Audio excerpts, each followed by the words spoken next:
Hello guys, hello, welcome to Unacademy, India's largest learning platform. Let's crack GATE and DSE with me on this India's largest learning platform. मेरा नाम Sajal Mittal and I'm an IS officer, Engineering Service 2018 crack किया मैंने and apart from that I have did my MTech from IIT Kanpur in Geotechnical Specialization. मैंने Recon International Limited में भी काम किया है which is a PSU under Ministry of Railways. So basically मैं आपको अपनी इस शॉर्ट प्रोफाइल से बस ये बताना चाहता हूँ कि मैं ये सब दिखाने से मेरा मतलब आपका पर्पस सॉल्व नहीं हो जाता कि भाई फैकल्टी अच्छा पढ़ाना चाहिए, that is the most important part. Second part चलिए वो तो मैं कर लूँगा अच्छा पढ़ाना, लेकिन सेकंड पार्ट एक और बहुत ज़्यादा इंपॉर्टेंट रखता है कि जो फैकल्टी पढ़ा रहा है क्या उसको सफिशिएंट एक्सपीरियंस है। तो यस, देखिए मेरे पास पढ़ाने का सफिशिएंट एक्सपीरियंस है, मैंने इससे पहले बहुत बार पढ़ाया है, कई सेवरल कोचिंग इंस्टीट्यूट में भी पढ़ाया है। इसके साथ साथ देखिए ये सिर्फ पढ़ाने का सिर्फ एक्सपीरियंस आपके लिए और ज़्यादा बहुत मैटर नहीं करता। सबसे ज़्यादा इंपॉर्टेंट जो मैटर करता है कि जो मैंने एग्जाम अपने क्वालिफाई किए, मैंने गेट में 200 लेस देन 200 150 रैंक ये सब मैंने कई बार फोड़ी है, ठीक है, 3-4-5 बार गेट दिया, उसके बाद सब मैंने बहुत अच्छी रैंक इसमें स्कोर की है। तो आपको मैं सबसे अच्छी बात है कि मैं आपको हेल्प कर सकता हूँ, सिंपल सी बात है कि किस तरीके से एग्जाम्स के लिए प्रिपरेशन करना है, प्रिपरेशन के साथ साथ वो एग्जाम फोड़ना कैसे है, ठीक है, क्योंकि अल्टीमेटली जो हमारा जो मेन एम और ऑब्जेक्टिव है वो है हमारा एग्जाम क्रैक करना। Is that clear? तो एग्जाम क्रैक करना हमारा मेन गोल है, तो उसके लिए मैं आपकी सबसे ज़्यादा हेल्पफुल आपके लिए सबसे ज़्यादा हेल्पफुल साबित हो सकता हूँ। सो प्लीज़ बेटा मेरे जितने भी वीडियोस आ रहे हैं उसको ठीक से देखिए, अनअकैडमी ऐप ज्वाइन करिए, वहाँ पर भी मैं कई सारे वीडियोस अपलोड कर रहा हूँ, ठीक है। अब आप अनअकैडमी ऐप कैसे ज्वाइन करेंगे, तो प्ले स्टोर पर जाएँ, अनअकैडमी लर्निंग ऐप इंस्टॉल करें, वहाँ पर अपना डिजायर्ड कोड सेलेक्ट करें। ऊपर जब आप जाएंगे जैसे ही एंटर करेंगे तो वहाँ पर इस तरीके से डिजायर्ड कोड ऊपर आपको शो करने लगेगा, अपना कोड सेलेक्ट करें एंड जैसे ही आप कोड सेलेक्ट करेंगे तो कई सारे फैकल्टीज़ के वहाँ पर वीडियोज़ ऑलरेडी आपको दिखाई दे रहे होंगे, ठीक है, तो आप उनके वीडियोस देख सकते हैं।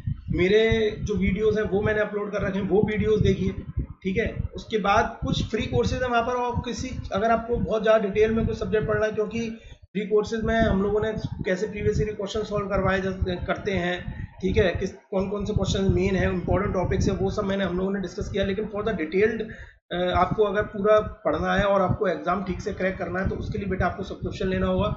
सब्सक्रिप्शन बहुत चीप है, बिल्कुल कॉस्टली नहीं है, एकदम अपनी इंडियन इकोनॉमी, इंडियन जो पब्लिक है उसको दिमाग में रखते हुए लिया गया है। देखिए केवल अगर जो सबसे बेस्ट जो सब्सक्रिप्शन है, देखिए किसी भी एग्जाम को क्रैक करना है तो आपको सफिशिएंटली 1 साल का टाइम लेना पड़ेगा। अगर आपको बिलीव नहीं होता है तो आप उनसे पूछाइए जिन्होंने 2-3 महीने तैयारी करने की कोशिश करी और उनका सिलेक्शन नहीं हुआ, ठीक है, आज वो फिर से तैयारी कर रहे हैं, आप उनसे एक बार फीडबैक ले लीजिए, ठीक है। तो एक अच्छी तैयारी के लिए आप पूरा 1 साल से शुरुआत करिए, ठीक है, जैसे फरवरी, मार्च, अप्रैल, इन सब से आप शुरुआत करिए और अगला प्री जैसे जनवरी में आएगा ईएस का, ऐसे ही आपका गेट का एग्जाम फरवरी की स्टार्टिंग में हो जाता है। तो इन सब चीज़ों के लिए आप इतना जरूरी एक टाइम दीजिए, ठीक है, आपका सिलेक्शन 100% हो जाएगा, ठीक है। तो 12 मंथ का सब्सक्रिप्शन की कॉस्ट केवल 25,000 है बेटा, केवल 25,000 है, विच इज़ वेरी नॉमिनल। और इस पर आपको और 10% डिस्काउंट मिल जाएगा अगर मेरा कोड SMYT को आप यूज़ करेंगे, and it will cost you around 22,500 only, ठीक है बेटा। आप ये कोड नहीं भूलिएगा SMYT, इसी से ही आपको 10% डिस्काउंट मिलेगा, ठीक है। तो ये 12 मंथ का सब्सक्रिप्शन इसलिए और भी ज़्यादा इंपॉर्टेंट है क्योंकि बेटा कंपटीशन बहुत बढ़ गया है। आप सोच रहे हैं कि बस मैं ये टॉपिक कर दूँ, अरे इसी में से मेजर आता है 15 मार्क्स का, तो इसमें से आया था 15 का, इसका 30 नंबर मेरा सिलेक्शन हो जाएगा।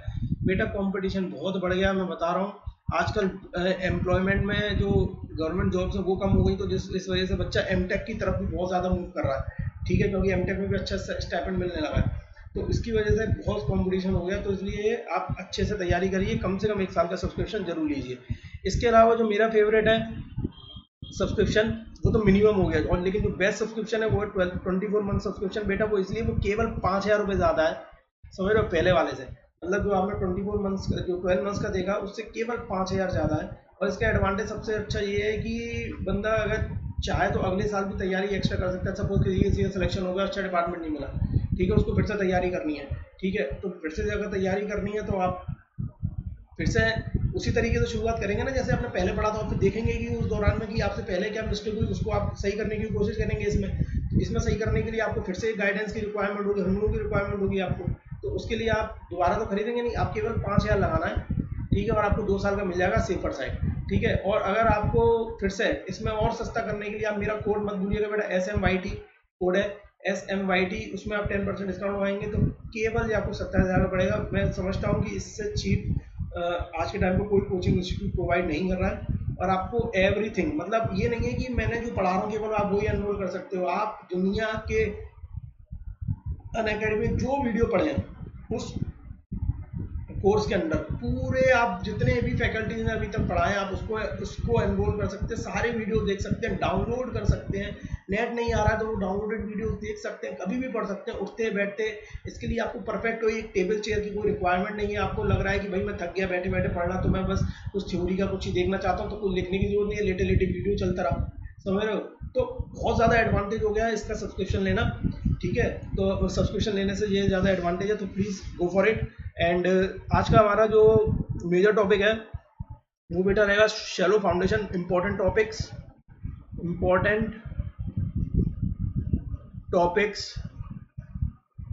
For GATE and DSE. जो गेट एंड डीएसई के इसके अलावा कहीं और से क्वेश्चन नहीं आएंगे जो मैं आज बताने जा रहा हूँ। Important topics for GATE and ESE on shallow foundation. Shallow foundation पे आज जो गेट एंड डीएसई के लिए जो इंपॉर्टेंट टॉपिक्स है वो हम पूरे सारे डिस्कस करेंगे, और उसके अलावा कोई भी एग्जाम में नहीं आएगा, ठीक है। तो शुरू करते हैं। तो सबसे पहले तो देखिए हम लोग पढ़ देते हैं फाउंडेशन के बारे में। व्हाट इज फाउंडेशन, थोड़ा सा स्टोरी बिल्डअप करते हैं आगे चलने के लिए। फाउंडेशन, देखिए फाउंडेशन वो चीज़ है, ये foundation use to transfer the, ये फाउंडेशन क्या है, पार्ट ऑफ द स्ट्रक्चर है,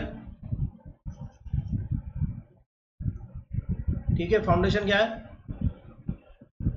अ part of the structure,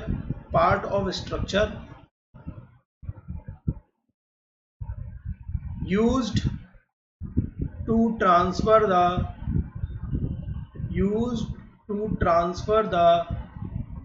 superstructure load,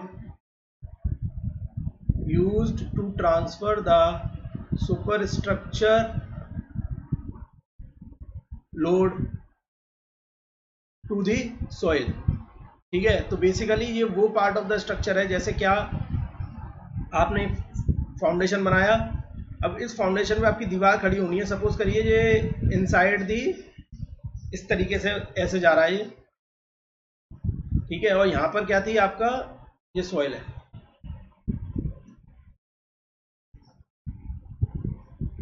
इसी तरीके से यहाँ भी सॉइल है, इसके नीचे पूरी ये सॉइल है, ठीक है। अब आपने इस पे फाउंडेशन बना दी और ये कुछ ऐसे जा रहा है, ठीक है, ये कुछ ऐसे जा रहा है।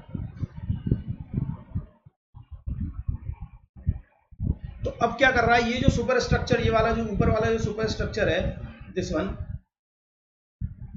ये वाला पूरा जो आपने ब्रिक वर्क का जो बनाया है, अब इसका लोड जो है, हम अगर नीचे जो सोयल है इस पर ट्रांसफर अगर हमें करना है तो वो कैसे जाएगा, पहले इसका लोड पूरी इस सोयल पे जाएगा, इस वाली सॉरी फ्लोटिंग पे जाएगा, और इसके बाद ही वो नीचे सॉइल में उसको फर्दर ट्रांसफर करेगा। तो इसीलिए it is the part of the structure used to transfer the substructure load to the soil, ठीक है। एंड फाउंडेशन हमारे बेसिकली दो टाइप के होते हैं, बहुत ब्रॉडली क्लासीफाई करूं तो फाउंडेशन टू टाइप्स के होते हैं। बेटा बताओ कौन कौन से होते हैं। वन इज शैलो फाउंडेशन,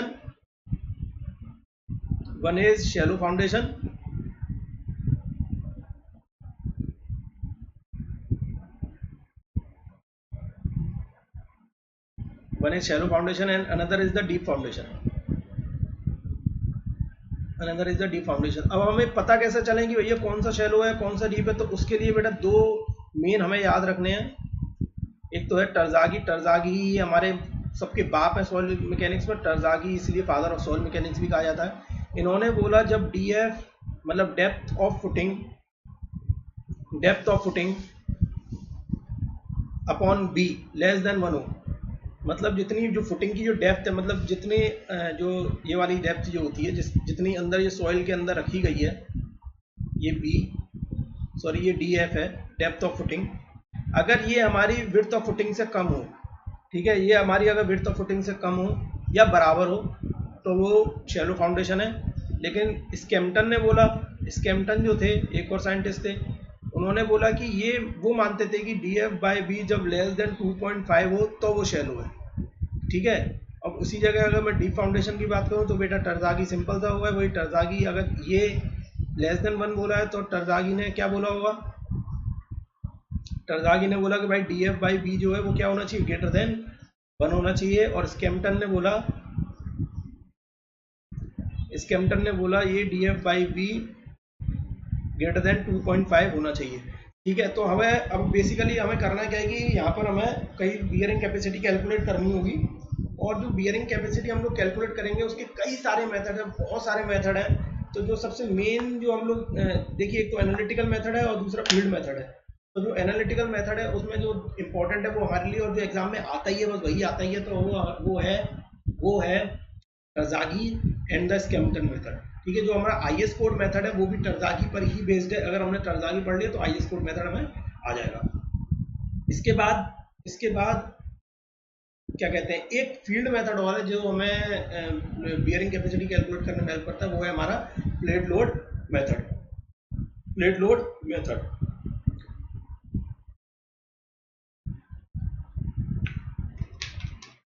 ठीक है, चलो शैलो फाउंडेशन देखते हैं, एक बार शैलो फाउंडेशन देखते हैं। तो देखिए शैलो फाउंडेशन कितने तरीके के होते हैं, एक बार इसको देख लेते हैं, शैलो और डीप को, थोड़ा सा आपको आइडिया लग जाए कि हम लोग करने कैसे वाले हैं। शैलो फाउंडेशन हमारे दो तरीके के होते हैं, ये भी बहुत ब्रॉड में अगर क्लासीफाई करूं, एक होता है राफ्ट या मैट जैसे बोलते हैं, राफ्ट या मैट। ठीक है, और दूसरा होती है, इसको बोलते हैं हम लोग फुटिंग बोलते हैं। ठीक है, राफ्ट या मैट जब बहुत बड़ी बड़ी बिल्डिंग बनती है तो बेटा हर क्या होता है कि, और जिसके कॉलम बहुत ज़्यादा पास होते हैं, तो क्या होगा कि सारी फुटिंग की जो सारी कॉलम्स के जो फुटिंग्स होगी वो आपस में ओवरलैप कर रही होगी। तो अगर ओवरलैप करेगी तो इस तरीके से तो बनाएंगे नहीं, तो हम लोग क्या करते हैं, पूरे स्ट्रक्चर के लिए हम लोग एक ही फुटिंग दे देते हैं, बहुत बड़ी फुटिंग होती है, इसलिए उसको हम लोग नाम देते हैं राफ्ट फाउंडेशन या मैट फाउंडेशन, इसलिए इसका नाम होता है राफ्ट फाउंडेशन या मैट फाउंडेशन। ठीक है, फुटिंग भी होती है, फुटिंग भी कई तरीके की होती है, मैं आपको बता रहा हूँ, ये इसलिए मैं बता रहा हूँ, अभी क्यों बता रहा हूँ। एक होती है आइसोलेटेड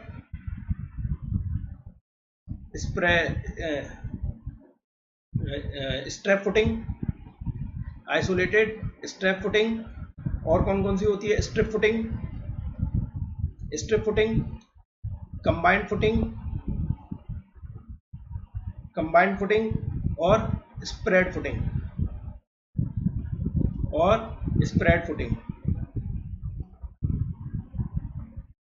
ठीक है, ये इतने तरीके की फुटिंग होती है। तो अब ये देखो कि कौन सी क्या पर होती है। देखो आइसोलेटेड जो होती है वो भी मैं बता दे रहा हूँ एक बार। आइसोलेटेड कौन सी होती है, मतलब कि कोई कॉलम खड़ा है, ये कॉलम खड़ा है और इसके नीचे हमने एक बड़ी सी फुटिंग बना दी जो फिर क्या करेगी, फर्दर लोड को नीचे ट्रांसफर करेगी, तो ये आइसोलेटेड हो गई। ये सर्कुलर भी हो सकती है, तो आइसोलेटेड हमारी सर्कुलर भी हो सकती है, स्क्वायर भी हो सकती है और रेक्टेंगुलर भी हो सकती है। ठीक है, रेक्टेंगुलर। स्ट्रिप फुटिंग, स्ट्रिप जो पहले अब ये बता देते हैं, स्ट्रिप फुटिंग क्या होती है। स्ट्रिप फुटिंग वो होती है जिसकी length of the footing as compare to width of the footing बहुत ज़्यादा होती है। जैसे मैंने अभी थोड़ी देर पहले आपको ये दिखाई, इसकी वॉल की फुटिंग, जो वॉल की फुटिंग होती है उसको हम लोग स्ट्रिप फुटिंग बोलते हैं। स्प्रेड फुटिंग जैसे झंडे लगे, स्प्रेड फुटिंग क्या होती है, जब स्टेप बाय स्टेप फुटिंग जो होती है, ये ऐसे वाली, मतलब पहले लोड इस पे गया, फिर इस पे गया, फिर इस पे गया, इस तरीके जो बनती है वो स्प्रेड फुटिंग होती है। जैसे हमने झंडे देखे होंगे, जब तिरंगा लहराया जाता है अपना, तो उसके ऊपर जो फुटिंग जो बनती है वो इस तरीके की होती है, स्प्रेड फुटिंग बोलते हैं। स्प्रेड क्लियर हो गया, आइसोलेटेड क्लियर हो गया, स्ट्रिप क्लियर हो गया, बचा स्ट्रैप। स्ट्रैप वो फुटिंग होती है जब दो फुटिंग आपस में जब कनेक्टेड होती है, उनको और स्ट्रॉन्ग बनाने के लिए हम लोग क्या करते हैं, जैसे दो फुटिंग इस तरीके से हैं, ये रही एक फुटिंग, ये रही ना एक फुटिंग, ये रही। अब हमने क्या किया, इनको और स्ट्रॉन्ग बनाने के लिए हमने आपस में इसको कनेक्ट कर दिया। ठीक है, तो ये हमारी कैसी फुटिंग हो गई, आपस में कनेक्ट कर दिया, तो इसको हमने बोल दिया स्ट्रैप फुटिंग बोल दिया। अब वही कंबाइंड फुटिंग वो होती है, जैसे हमने राफ्ट बोला था, raft foundation is also combined foundation, लेकिन उसमें बहुत सारे हो गए, 2 से ज़्यादा। लेकिन इसमें जब 2 या 3 कॉलम की एक साथ फिटिंग हम लोग बनाते हैं, ठीक है, तब वो क्या होती है हमारी, तब हम लोग उसको क्या बोलते हैं, कंबाइंड फुटिंग। तो कंबाइंड फुटिंग आइदर ट्रेपेजोइडल हो सकती है, जिसमें इस तरीके से बनता है, या फिर हमारी रेक्टेंगुलर भी हो सकती है, डिपेंड्स कि वो किस तरीके से लोड या फिर उसकी इसेंट्रिसिटी आ रही है और हमारे पास एरिया कितना है वहाँ पर अवेलेबल। ठीक है, तो यह हो गई हमारी कंबाइंड फुटिंग। अब इतना सब बताने के बाद, ठीक है, समझ में आया, आइसोलेटेड हो गया सिंपल सा एक। स्ट्रैप फुटिंग क्या हो गया, ये वाला हो गया स्ट्रैप फुटिंग। कौन स्ट्रैप, ये हो गया स्ट्रैप, ये आइसोलेटेड मैं बता चुका हूँ।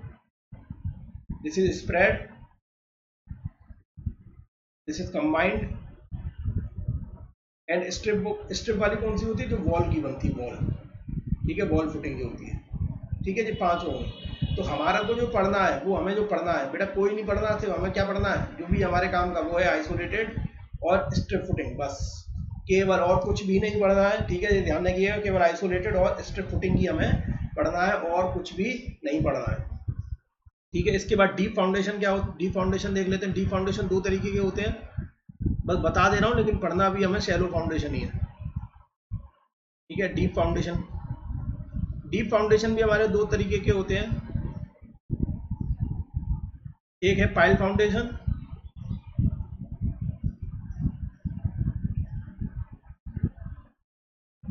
And another one is the well foundation.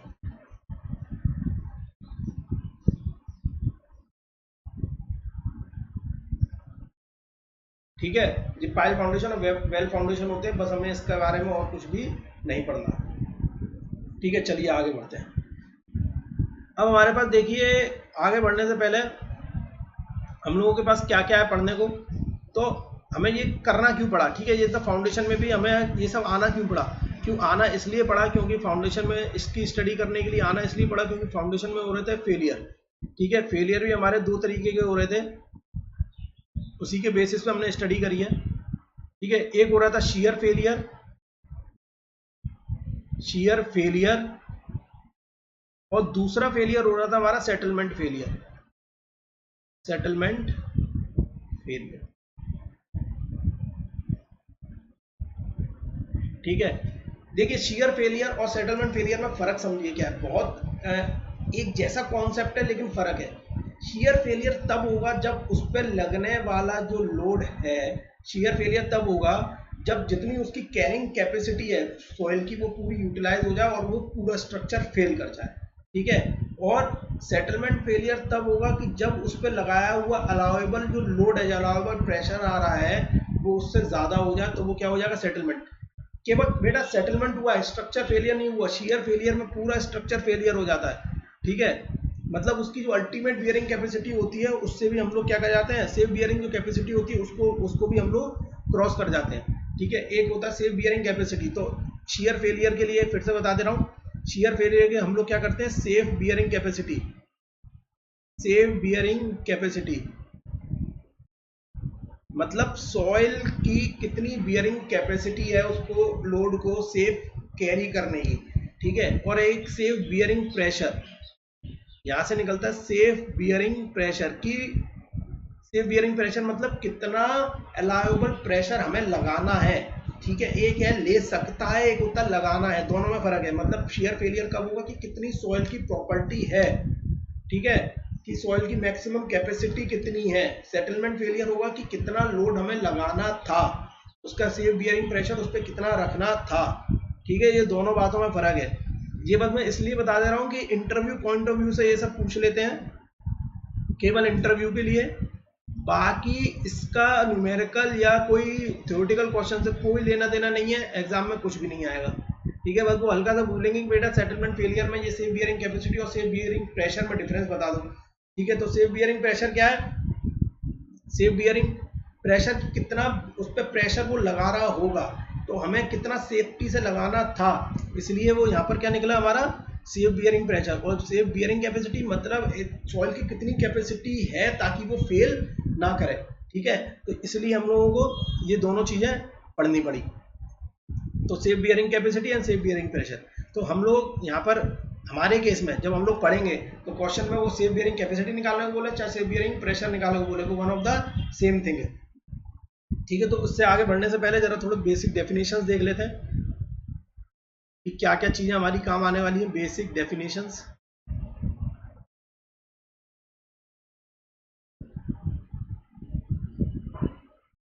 Basic definition से पहले एक डायग्राम है फुटिंग का, जो हर समय काम आएगा, उसी को ही हमें आगे कैरी भी करना है और वही याद भी रखना है। ठीक है, जब भी कहीं बनाना होगा तो यही फुटिंग का डायग्राम हम लोग बनाएंगे, जो मैं डायग्राम बना रहा हूँ अभी।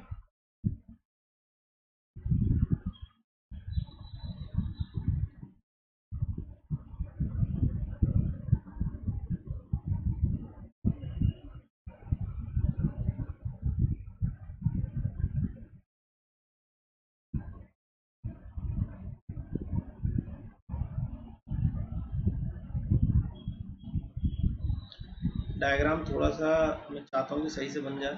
ठीक है,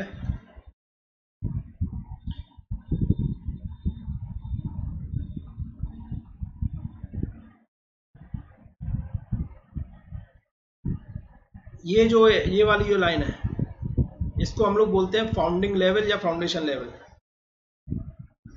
फाउंडिंग लेवल या फाउंडेशन लेवल, और इसको हम लोग बोलते हैं ground level.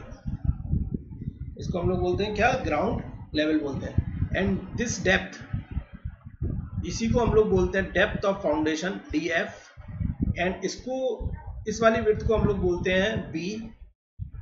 It is the width of the foundation. DF is depth of foundation,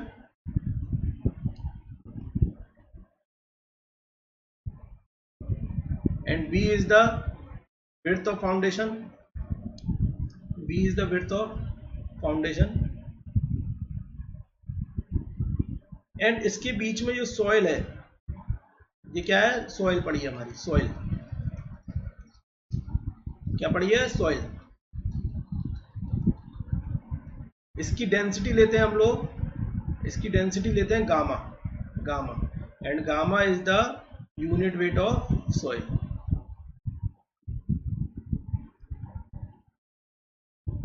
unit weight of soil. तो इस चीज को ध्यान रखिएगा। होगा क्या कि ये फुटिंग होगी और यहाँ पर ऊपर इधर क्यू किलो न्यूटन का हमारे पास लोड आ रहा होगा। फिर इसकी हमें बियरिंग कैपेसिटी निकालनी होगी कि इस पे कितना लग रहा होगा, क्या ये क्यू है वो सेफ है कि नहीं है, इसको कैरी करने के लिए ये हमें पता करना होगा। तो बेसिक डेफिनेशन सबसे पहले है। ठीक है, देखिए एक चीज ध्यान रखिएगा कि अगर क्वेश्चन में गिवन हो कि भाई DF लेस देन B है, ठीक है, तो टरज़ागी की मेथड लगेगा। सिंपल सी बात है, क्वेश्चन में इस तरीके का कुछ गिवन हो। और अगर क्वेश्चन में गिवन हो कि भाई DF बाई B वो लेस देन 2.5 है, तो स्कैम्पटन मेथड से हम लोग सॉल्व करेंगे। दोनों मेथड देखेंगे सारे हम लोग, वो कोई दिक्कत नहीं है। ठीक है, लेकिन एक चीज ये ध्यान रखिएगा कि अगर क्वेश्चन में नहीं गिवन हो, if not given in question, if not given in question, तो देन टरज़ागी मेथड ही हमें यूज करना है। Then Terzaghi method will be used, ठीक है। अगर क्वेश्चन में नहीं गिवन है तो हम कौन सा मेथड यूज करेंगे, टरज़ागी मेथड ही यूज करेंगे। ठीक है, अगर क्वेश्चन में गिवन है ये दोनों क्राइटेरिया, तो सबसे पहले क्राइटेरिया देखने हैं। ठीक है, अगर क्वेश्चन में दोनों में से कोई क्राइटेरिया नहीं गिवन है तो कौन सा मेथड फॉलो करोगे, टरज़ागी मेथड को फॉलो करोगे। ठीक है, तो पहली डेफिनेशन है हमारी ग्रॉस बियरिंग प्रेशर या ग्रॉस प्रेशर या ग्रॉस लोडिंग प्रेशर, या कुछ भी कर लीजिए। ग्रॉस प्रेशर, बियरिंग नहीं बोलूंगा, पहले ग्रॉस प्रेशर। ठीक है, इसमें लिख लीजिए क्या कि total pressure acting on the foundation, total pressure acting on the foundation at the, कहां पर, founding level, at the foundation level या फाउंडिंग लेवल, कुछ भी बोल लीजिए, at the foundation level, FL पे। FL पे जो भी प्रेशर पूरा लग रहा होगा, ठीक है, वो सब क्या होगा, हमारा ग्रॉस प्रेशर होगा, जितना भी प्रेशर आ रहा होगा। तो अब वो ये किस किस की वजह से हो सकता है, एक तो है अप्लाइड लोड की वजह से, ऊपर जो लोड है उसकी वजह से, अप्लाइड लोड। ठीक है, फिर self weight of footing, self weight of footing जिन दिन की वजह से ये आ रहा है पूरा, प्लस देखिए उसके बीच में जो सॉइल है, and the weight of soil between ground level and foundation level. अब जो फाउंडेशन लेवल और ग्राउंड लेवल के बीच में जो सॉइल है उसकी वजह से भी जो वेट आ रहा होगा वो हमारा सब क्या लगा रहा होगा, ग्रॉस प्रेशर लगा रहा होगा, वो सब क्या लगा रहा होगा, ग्रॉस प्रेशर लगा रहा होगा। Is that clear? चलिए सेकंड इंपॉर्टेंट है ये भी, नेट नेट प्रेशर कितना लग रहा होगा, नेट प्रेशर। बेटा ये सब प्रेशर की बात कर रहे हैं ना, वही सब चल रहा है, ठीक है। नेट प्रेशर कि नेट प्रेशर मेरा कितना लग रहा होगा। नेट प्रेशर होगा, अगर मैं इसको बोल दूं ग्रॉस प्रेशर को मैं QP नाम दे देता हूँ, स्मॉल QP नाम दे देता हूँ, QP स्मॉल QP। अगर मैं इसको QG दे देता हूँ, QG कर देते हैं, ग्रॉस प्रेशर सही रहेगा, QG कर देते हैं, इसको नाम दे देते हैं हम लोग QG, ठीक है। तो अगर मैं इसको नाम दे देता हूं मैं QN, ठीक है। हाँ, तो अगर मैं ग्रॉस मेरा QG था तो नेट क्या होगा, QN होगा मेरा QG माइनस गामा DF। मतलब ओवरबर्डन प्रेशर जो आ रहा था उसको हटा के जो भी मेरा प्रेशर फाउंडेशन लेवल पे लग रहा होगा वही क्या होगा, मेरा नेट प्रेशर होगा। क्या हटा दिया इसमें, neglect, simple neglect overburden pressure, neglect overburden pressure from the gross pressure,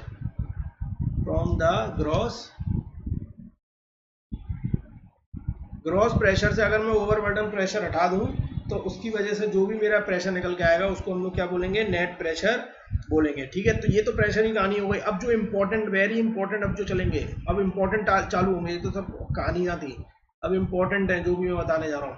बेटा बिल्कुल कंठस्थ कर लीजिएगा, जो भी इंपॉर्टेंट है बिल्कुल रट लीजिएगा, बिल्कुल समझ लीजिएगा, जो करना चाहो कर लीजिएगा, लेकिन याद रखिएगा, ठीक है। Third one, ultimate bearing capacity. अभी तक प्रेशर लग रहा था कितना, अब कि वही लग रहा था और कितना ले सकता है, दोनों में फर्क है। तो वही सेटलमेंट का क्राइटेरिया होता है, सेफ बियरिंग प्रेशर कितना लगाना है और सेफ बियरिंग कैपेसिटी होगी मतलब कितना उसमें वो उसको नीचे से हमें रेजिस्ट कर रहा है, ठीक है। तो अल्टीमेट बियरिंग कैपेसिटी निकालनी है। अल्टीमेट बियरिंग क्या कहती है, अल्टीमेट बियरिंग कैपेसिटी कहती है, इसको हम लोग QU से डिनोट करेंगे, QU, अल्टीमेट बियरिंग कैपेसिटी को QU से डिनोट करेंगे। एंड इट सेड दैट ये ग्रॉस प्रेशर के बराबर होता है अल्टीमेट बियरिंग कैपेसिटी, ठीक है। It is equals to, it is maximum, ऐसे लिख लेते हैं, it is the maximum, it is the maximum gross pressure, is the maximum gross pressure that can be resisted, by the soil without its failure।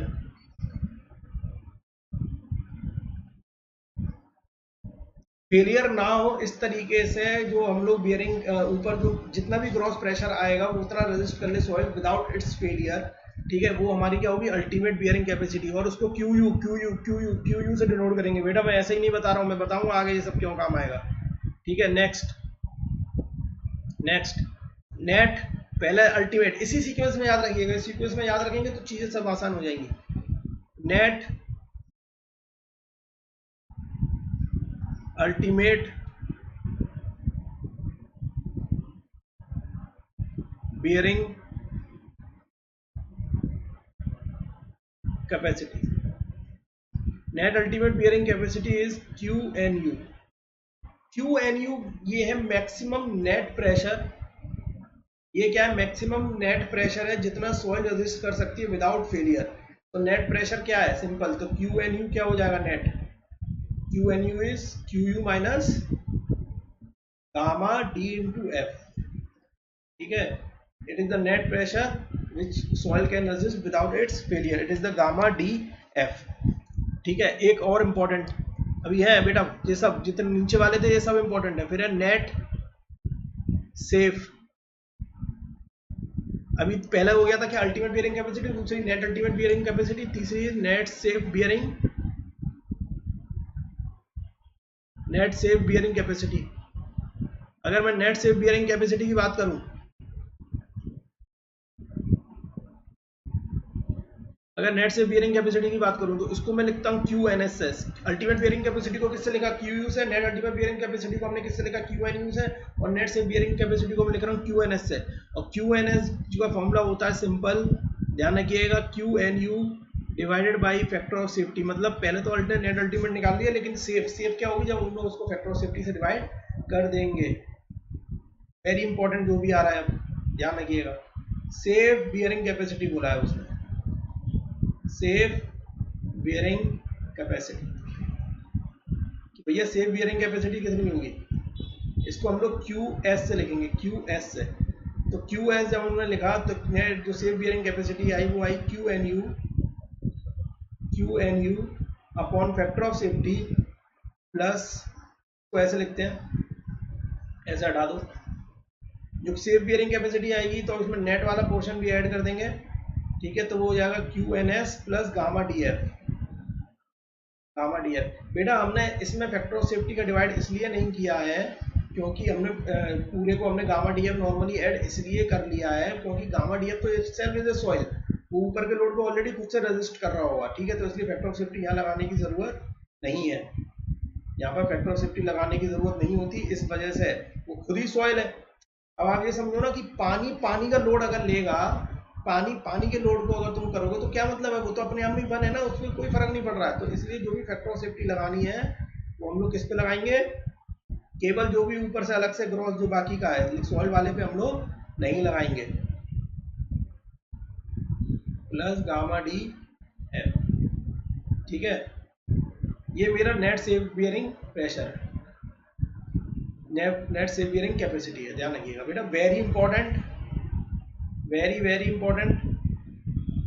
ये तो हो गया net safe bearing capacity. अगर बोला जाए कि भैया इसकी सेफ लोड कितना लेगा, अगर वो बोला जाए क्वेश्चन में, देखो सेफ लोड निकालना हो तो सेफ लोड निकालने के लिए क्या कर देंगे अब हम, Q S into area of footing, area of footing कर दोगे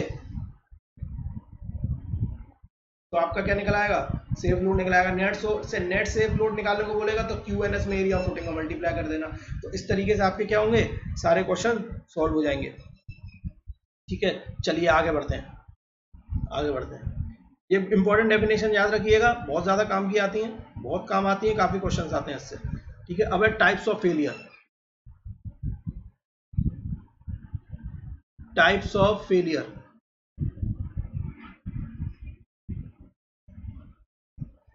फेलियर हमारे तीन तरीके के होते हैं, मैं इधर ही तीनों को डिस्कस करूंगा एक साथ। One is general shear failure,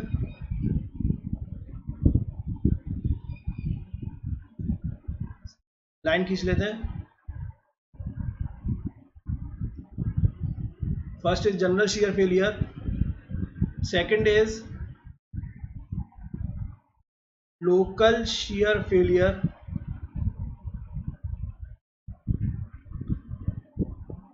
and third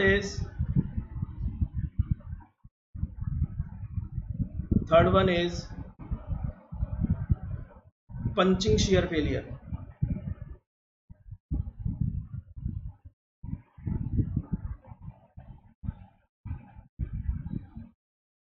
ठीक है, पंचिंग शेयर फेलियर। तो एक एक करके हम लोग स्टडी करते हैं, पहले इसके बारे में करते हैं जनरल शेयर फेलियर के। तो एक बार डायग्राम देख लो जनरल शेयर फेलियर का बनता कैसे है। General shear failure,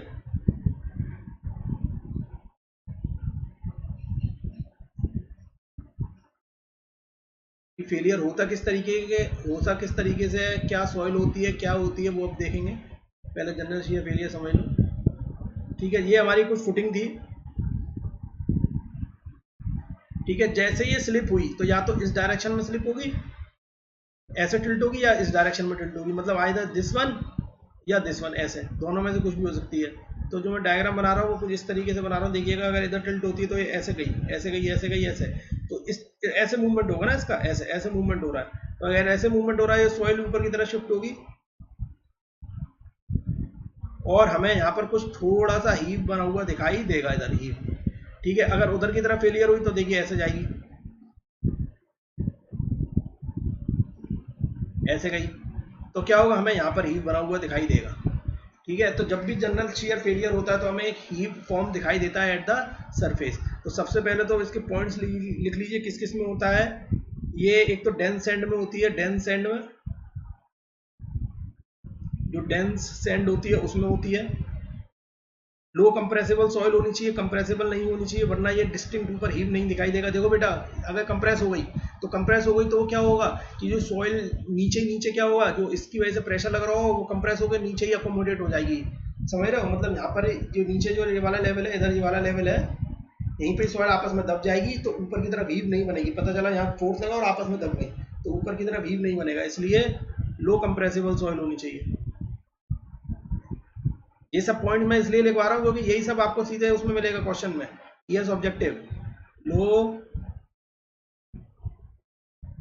low compressible soil होनी चाहिए, लो कंप्रेसिबल सॉइल होनी चाहिए। ठीक है, इसके बाद जो हमारा फेलियर होता है वो वेल डिफाइंड फेलियर होता है, well defined and sudden failure. Sudden failure मिलता है एंड वेल डिफाइंड मिलता है, sudden and well defined failure, well defined failure. उसके बाद हमें ऊपर बल्जिंग और हीविंग दिखाई देती है, बस इतना शॉर्ट फॉर्म में लिख दे रहा हूँ, वो ध्यान रखिएगा। Bulging and heaving at the surface, at the ground level लिख देता हूँ, and heaving eight ground level पे बल्जिंग और हीविंग हमें दिखाई देती है। ठीक है, बल्जिंग और हीविंग हमें दिखाई देती है। अब इसी तरीके से अगर मैं लोकल शेयर फेलियर की बात करूं, वेल डिफाइंड हमें मिल गया फेलियर, और तो इसका मतलब ये है कि जो हमें जो फेलियर लोड मिलता है, फेलियर लोड, इसमें जो फेलियर लोड होगा वो भी failure load also well defined, failure load भी कैसा होगा, वेल डिफाइंड होगा। ठीक है, अगर मैं लोकल शेयर फेलियर की बात करूं तो बेटा लोकल शेयर फेलियर में क्या होता है कि जो कंप्रेसिबल सॉइल होती है रिलेटिवली, ठीक है, कंप्रेसिबल सॉइल होती है उसमें होता है। अब जैसे जनरल शेयर फेलियर है, तो जनरल शेयर फेलियर में क्या हुआ, जितनी सॉइल में स्ट्रेंथ थी वो पूरी शेयर, इसमें ऐसा कर लेते हैं, एक चीज और लिख लेते हैं कि जो प्लास्टिक इक्विलिब्रियम रीच हो जाता है, प्लास्टिक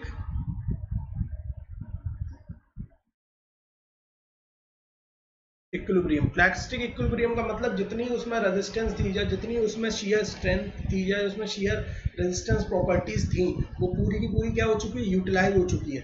ठीक है, पूरी की पूरी क्या यूटिलाइज हो चुकी है, जो कि लोकल शेयर फेलियर में ऐसा नहीं होता है। ठीक है, तो इसमें क्या होता है, पार्शियल डेवलपमेंट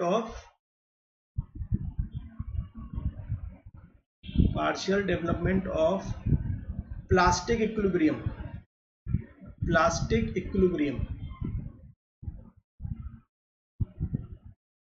ठीक है, प्लास्टिक इक्विलिब्रियम होगा।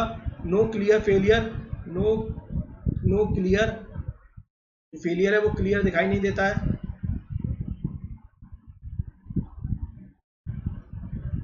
नो क्लियर फेलियर हमें क्लियर दिखाई नहीं देता है, नो क्लियर फेलियर, और जिसकी वजह से क्या होता है कि जो हमारी बियरिंग कैपेसिटी आती है वो भी वेल डिफाइंड नहीं आती है। इसका मतलब failure load will also not well defined, failure load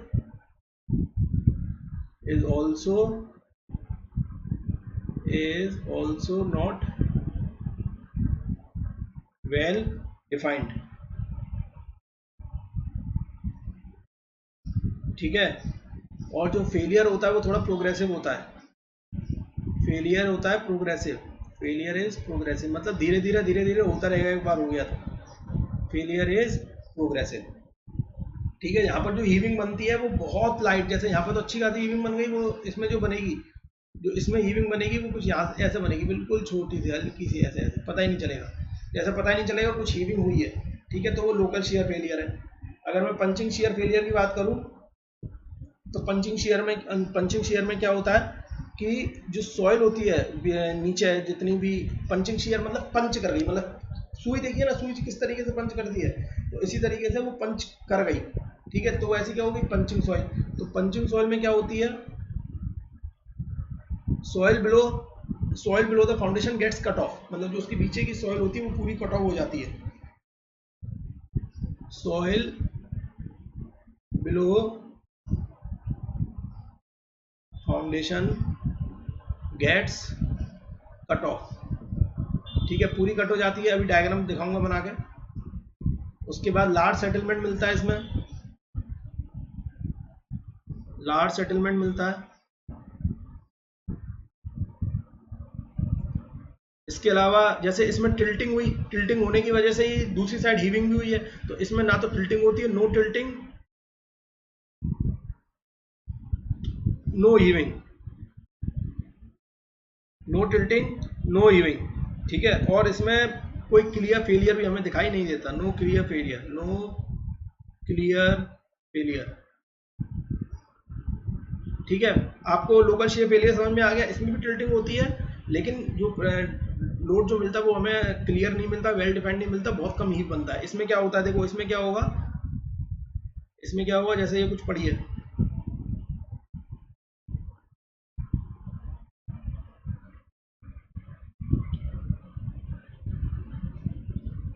आपकी फुटिंग दी है, सपोज करिए नीचे आपकी फुटिंग लगी थी, ये रही फुटिंग,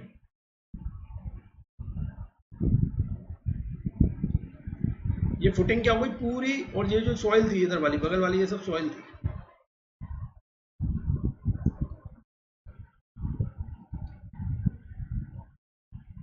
ये जो नीचे फुटिंग थी वो पूरा पंच करती हुई गई, और इसने क्या किया, इस तरीके का आपका एक पंचिंग का होल सा बना दिया, ठीक है, पूरा होल बना दिया पंचिंग का, एक पंचिंग का सा पूरा एक इसने गैप बना दिया। इसी को हम लोग क्या बोलते हैं, पंचिंग शियर फेलियर बोलते हैं, ठीक है। और कोई प्रोग्रेसिव नहीं होता, वो होता चला जाता है, ठीक है। इसी को हम लोग क्या बोलते हैं, पंचिंग शियर फेलियर। अब इन तीनों के एक बार डायग्राम देख लो किस तरीके से बनते हैं, मैं दिखा देता हूँ। लोड वर्सेस सेटलमेंट कर,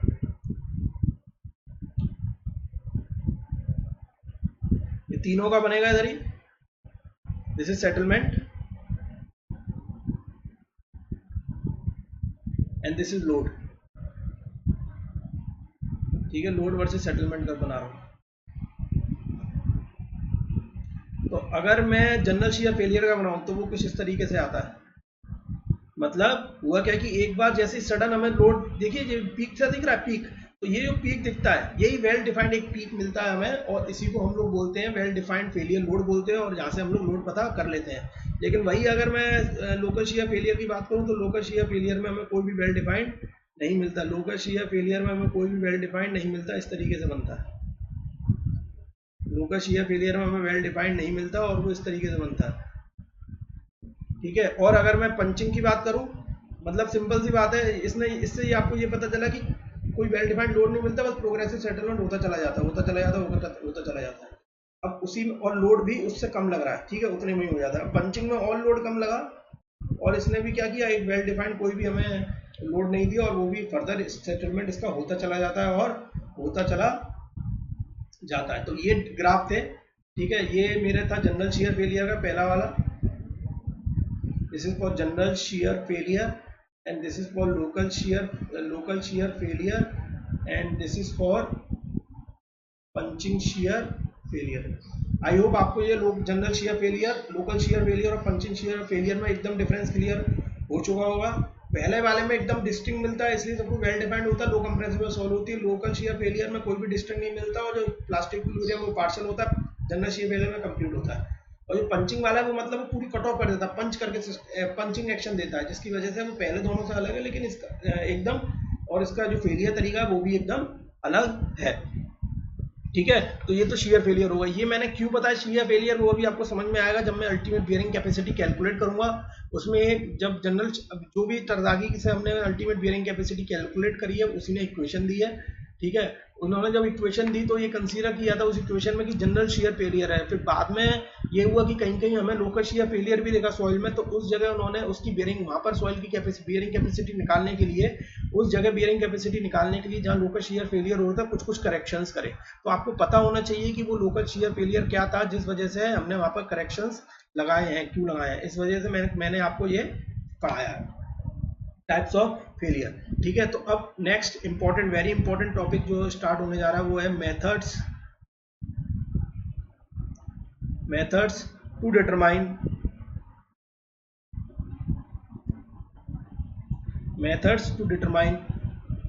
methods to determine ultimate bearing capacity.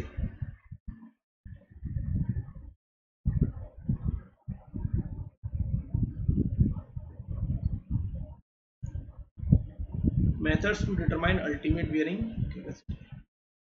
ठीक है,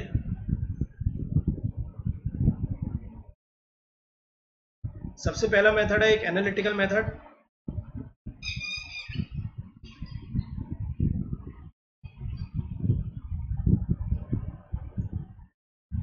and second one is the field method.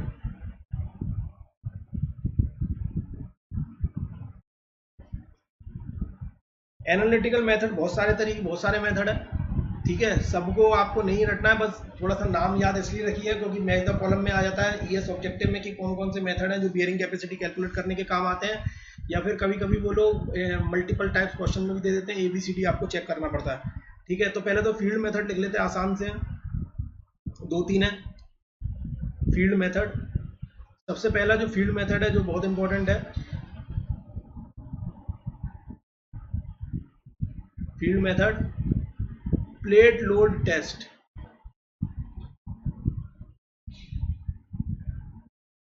दूसरा स्टैंडर्ड पेनिट्रेशन टेस्ट.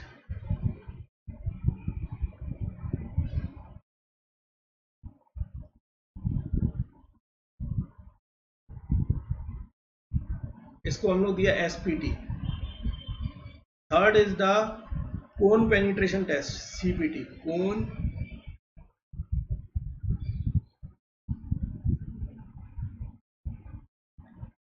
ठीक है, तो अभी समझिए क्या करना है. अभी शैलो फाउंडेशन में हम केवल प्लेट लोड टेस्ट पढ़ेंगे, बाकी जब हम लोग सॉइल एक्सप्लोरेशन पढ़ेंगे तब हम लोग ये दोनों पढ़ेंगे सॉइल एक्सप्लोरेशन में.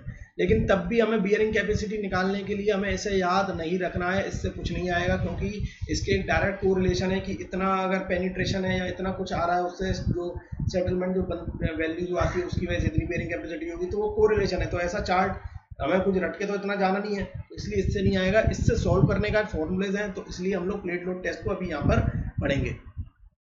ठीक है, अब एनालिटिकल मेथड देख लेते हैं. तो एनालिटिकल मेथड जो है, सबसे पहला जो मेथड है वो है प्रेंडल्स theory.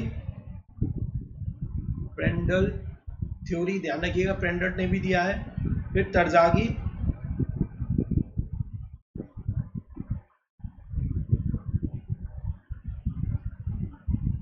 तरजागी theory, Skempton theory,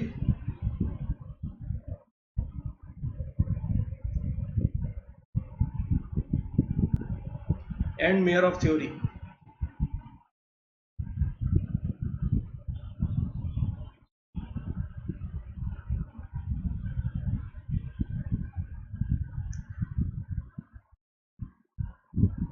Meyerhof theory. ठीक है, इसके अलावा बहुत सारे और आए, लेकिन मेन यही एनालिटिकल मेथड है जिसमें से हम लोग सिर्फ पढ़ेंगे जो वो केवल ये पढ़ेंगे, केवल तरजागी थ्योरी और स्कैम्पटन थ्योरी ही पढ़ेंगे. केवल तरजागी एंड स्कैम्पटन थ्योरी ही पढ़ेंगे, और वो भी उसमें भी सबसे ज़्यादा डिटेल में हम लोग पढ़ेंगे तरजागी थ्योरी. ठीक है, ये सबसे ज़्यादा डिटेल में पढ़ेंगे. और स्कैम्पटन थ्योरी अगर मैं इसको 3 दूंगा तो इसको 1 ही दूंगा. स्कैम्पटन थ्योरी को हम लोग एक बार में ही पढ़ेंगे, मतलब उसका 3 बहुत कम है. ठीक है, स्कैम्पटन थ्योरी. चलिए तो फिर आगे चलते हैं कि तरजागी जो बियरिंग कैपेसिटी थ्योरी थी उन्होंने क्या क्या बोला. इसके अलावा और भी हैं तरीके, ठीक है, जो बहुत मतलब बहुत ज़्यादा उन पर ज़्यादा हमें स्टडी नहीं करनी है, बस आपको नाम याद रखना है. वो है फेलिनस, फेलिनस थ्योरी याद रखिएगा बस. बेसिक थ्योरी, बेसिक,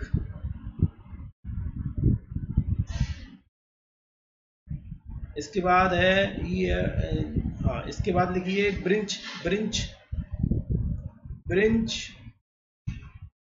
हेंसे थ्योरी भी है. और जो लास्ट है जिसको हमें IS कोड ने क्या ही बोले, तरजागी का ही कॉपी है वो, IS कोड थ्योरी. तो कुछ नहीं किया, मैं बताऊंगा क्या किया उन्होंने, IS कोड थ्योरी. तो इसको भी हम लोग थोड़ा देख लेंगे. ठीक है, IS कोड थ्योरी. तो ये सब नाम याद रखिएगा। पहले हम लोगों को सबसे डिटेल में पढ़ना है टरज़ागी बियरिंग कैपेसिटी थ्योरी। तो हेडिंग डाल लीजिए बेटा। ठीक है, ये सब क्लियर हो गया कि कौन कौन से मेथड है। अब हम लोग पढ़ने जा रहे हैं Terzaghi bearing capacity theory.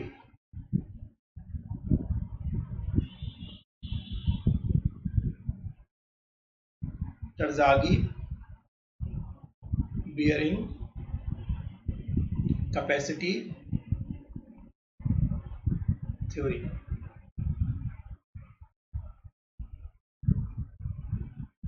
Terzaghi bearing capacity theory. सबसे पहले पता क्या हुआ, टरज़ागी से पहले प्रेंडल्ट आए थे। तो प्रेंडल्ट ने जो अपना एनालिसिस करी वो ये करके करी कि उन्होंने नीचे जो बेस ऑफ द फाउंडेशन था उसको फ्रिक्शनलेस कंसीडर किया था।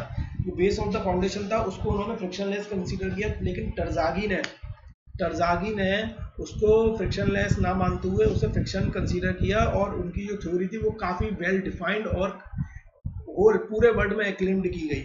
इसी वजह से टरज़ागी का बहुत ज़्यादा नाम है।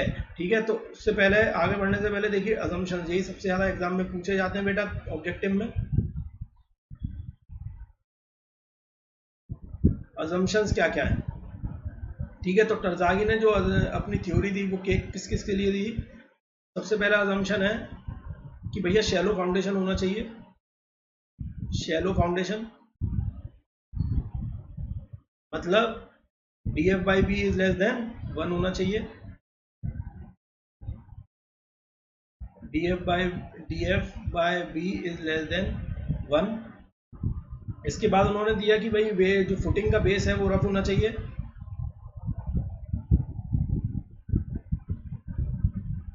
बेस ऑफ फुटिंग स्मूथ नहीं लिया है, बेस ऑफ फुटिंग रफ। बेटा अंडरलाइन कर लीजिएगा रफ को। ठीक है, रफ। तीसरा तीसरा उन्होंने कंसीडर किया कि जनरल शियर फेलियर होना चाहिए।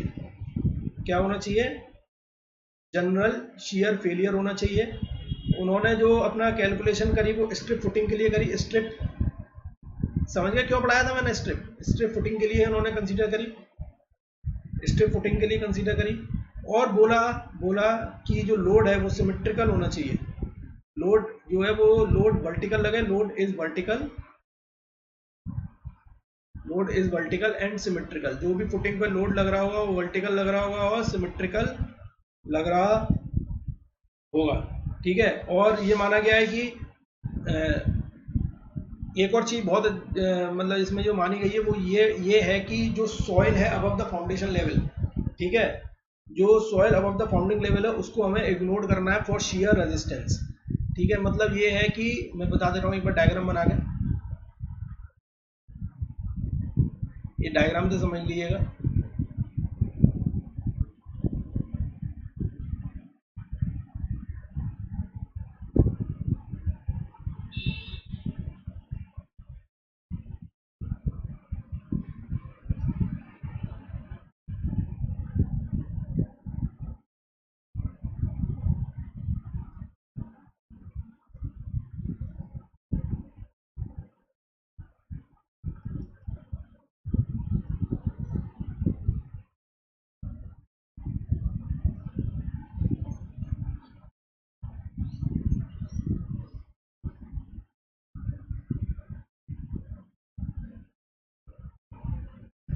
थोड़ा दोबारा से बना लेते हैं एक बार ठीक से।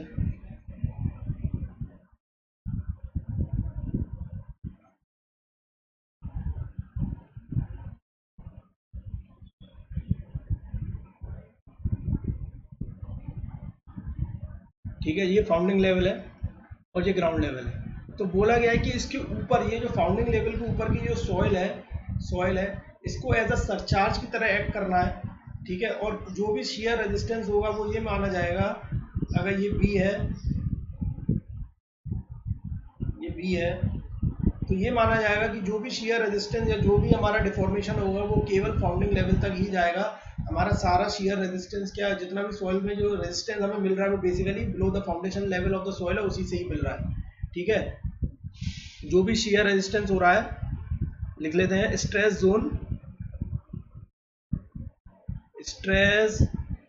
Zone of soil will extend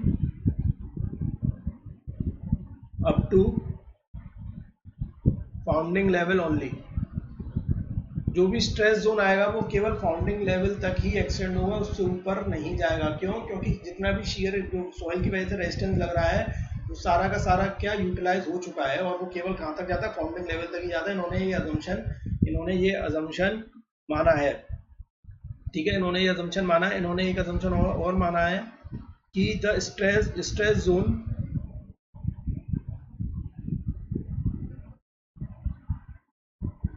below the founding level is up to depth b।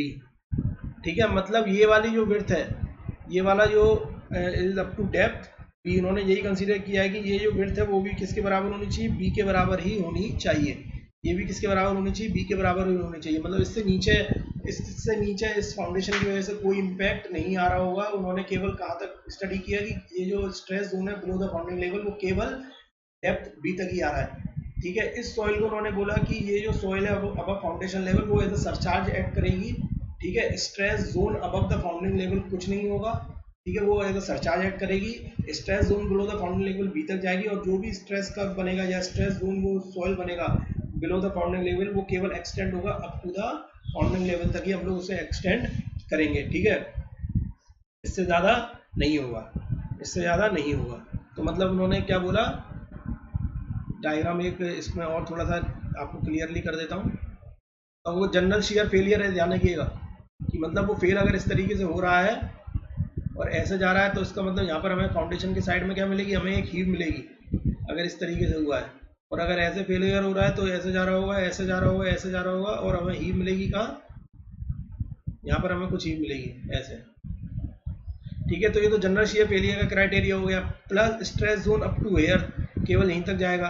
और ये भी हमने देख लिया कि जो स्ट्रेस का जो पाथ है, जो भी स्ट्रेस जोन है वो फाउंडिंग लेवल के ऊपर नहीं गया, सीधे हमें हीप बनती हुई दिखाई यहाँ पर दे गई।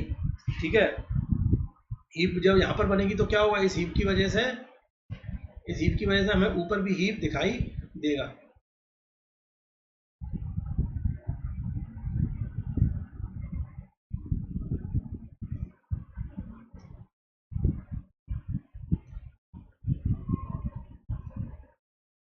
जब ये हीप बना है तो हमें क्या मिलेगा? यहाँ पर भी हमें हीप बना हुआ दिखाई देगा। हम इसे ऊपर तक एक्सटेंड नहीं करेंगे। और ये जो फेलियर होगा वो किस में होगा?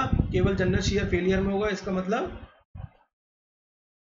क्या? जनरल शेयर फेलियर होगा तो मतलब डेंस सैंड ली गई है जिसमें हमने ये स्टडी करी है। तो ये सब टरजागी के अजम्पशन थे बेटा, ये सब अजम्पशन ध्यान रखिएगा। मैं फिर से बता दे रहा हूँ कि शैलो फाउंडेशन ये याद रखना है, रफ ली थी उन्होंने, जनरल शेयर फेलियर था, स्टिफ फुटिंग के लिए लिया था, वर्टिकल और सिमेट्रिकल रखना है। वो केवल स्ट्रेस जोन, ये कहाँ तरफ हो गया? Stress zone of soil will extend up to founding level only, और जो बिलो है वो up to the depth B only. केवल यही इन्होंने कंसीडर किया है। बाकी जनरल शेयर फेलियर के और जो अजम्पशन हमने मान लिए थे जनरल शेयर फेलियर में, जो माने थे कि ये ऐसी ऐसी फुटिंग में होगा, तो वो भी अब इसमें इनकॉर्पोरेट हो सकते हैं। क्यों? क्योंकि जनरल शेयर फेलियर ही होगा। ठीक है ना, तो ये सब चीज़ों को ध्यान रखिएगा। यही मेन इसके अजम्पशन है जिसपे हम आगे पूरी डिटेल्ड स्टडी करेंगे। ठीक है, चलिए बढ़ते हैं आगे। नेक्स्ट, अब स्टडी करने के लिए इन्होंने क्या किया? हमें अल्टीमेट बियरिंग कैपेसिटी निकालने थे। ठीक है, अल्टीमेट बियरिंग कैपेसिटी निकालने के मेथड, दो मेथड थे, एक तो फील्ड मेथड, एक एनालिटिकल मेथड। तो एनालिटिकल मेथड बहुत सारे थे जिसमें हमें दो पढ़ने थे, मेन टरजागी मेथड और स्कैनकन मेथड। तो टरजागी मेथड हमारा स्टार्ट हो चुका है विद अजम्पशंस। अब उन्होंने माना क्या? उन्होंने माना ये, डायग्राम बना लेते हैं एक बार, उसके बाद ही क्लियर होगा।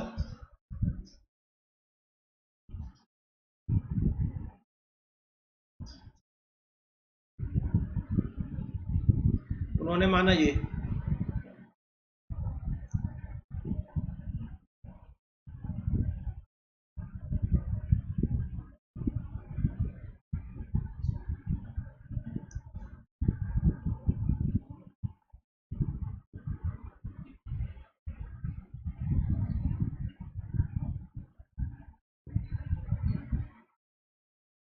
ठीक है,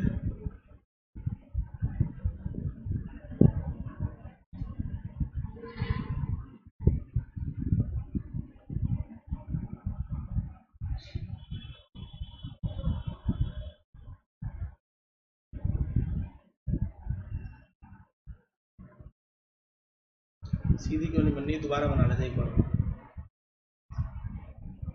कोई बात नहीं, एक बार और बना लेते, सीधी आ जाएगी अपनी बार।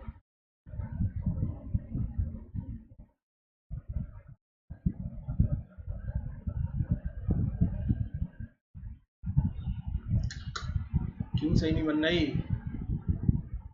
चलो अब जैसी भी बनेगी इसी से कर लेंगे, ये दिक्कत हो जाती है ड्राइंग का। हाँ चलो, काफ़ी सही बन गई। हाँ, तो ये मेरा ग्राउंड लेवल है,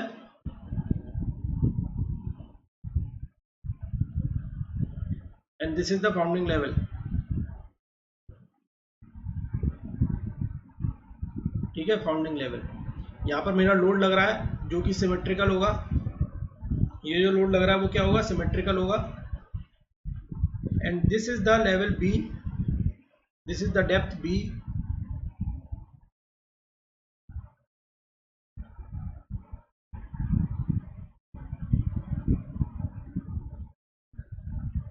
this is the depth B. इसको हमने बोला डी एफ, इसको बोला हमने बी। जब हम लोगों ने स्ट्रेस, हमने जो डायग्राम बनाया था, वो जो डायग्राम इस तरीके से बना था कि जो सॉइल का स्ट्रेस बना यहाँ तक, और ये कहाँ तक जाएगा, केवल फाउंडिंग लेवल तक ही जाएगा। इसी तरीके से अगर वो यहाँ पर बनता है तो वो कुछ इस तरीके से जाएगा। तो इसमें हमने कई सारे जोन बांट दिए। अब वो जोन क्या क्या है वो ध्यान से देखिएगा। एक जोन था हमारा, दिस इज जोन फर्स्ट, ठीक है।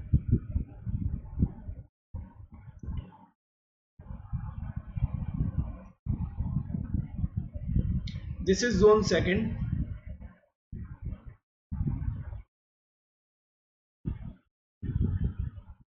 And this is zone third. तो किस जोन को क्या बोलते हैं और इसकी क्या कैरेक्टरिस्टिक्स होती हैं, वो बहुत ज़्यादा जानना जरूरी है। ठीक है, वो भी एग्जाम में कई बार क्वेश्चन आता है।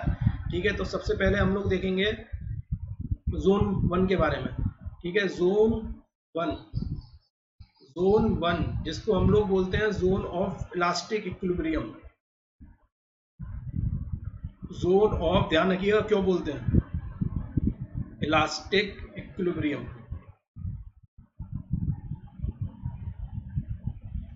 इसे जोन ऑफ इलास्टिक इक्विलिब्रियम हम इसलिए बोलते हैं क्योंकि होता क्या है कि समझ लीजिए और उसको अपने पॉइंट्स में लिख लीजिएगा कि the soil below the foundation, ये जो फर्स्ट जोन में होती है वो as a part of the foundation की तरह क्या करती है, एक्ट करती है। As a part of the foundation की तरह एक्ट करती है, मतलब वो भी प्लास्टिक इक्विलिब्रियम में नहीं पहुंची। इसका मतलब उसमें से अभी कोई भी जो स्ट्रेस जो था उसमें से हमने कोई भी स्ट्रेस रिलीज नहीं हुआ, उसने स्ट्रेस रेजिस्टेंस अभी उसको मिला ही नहीं।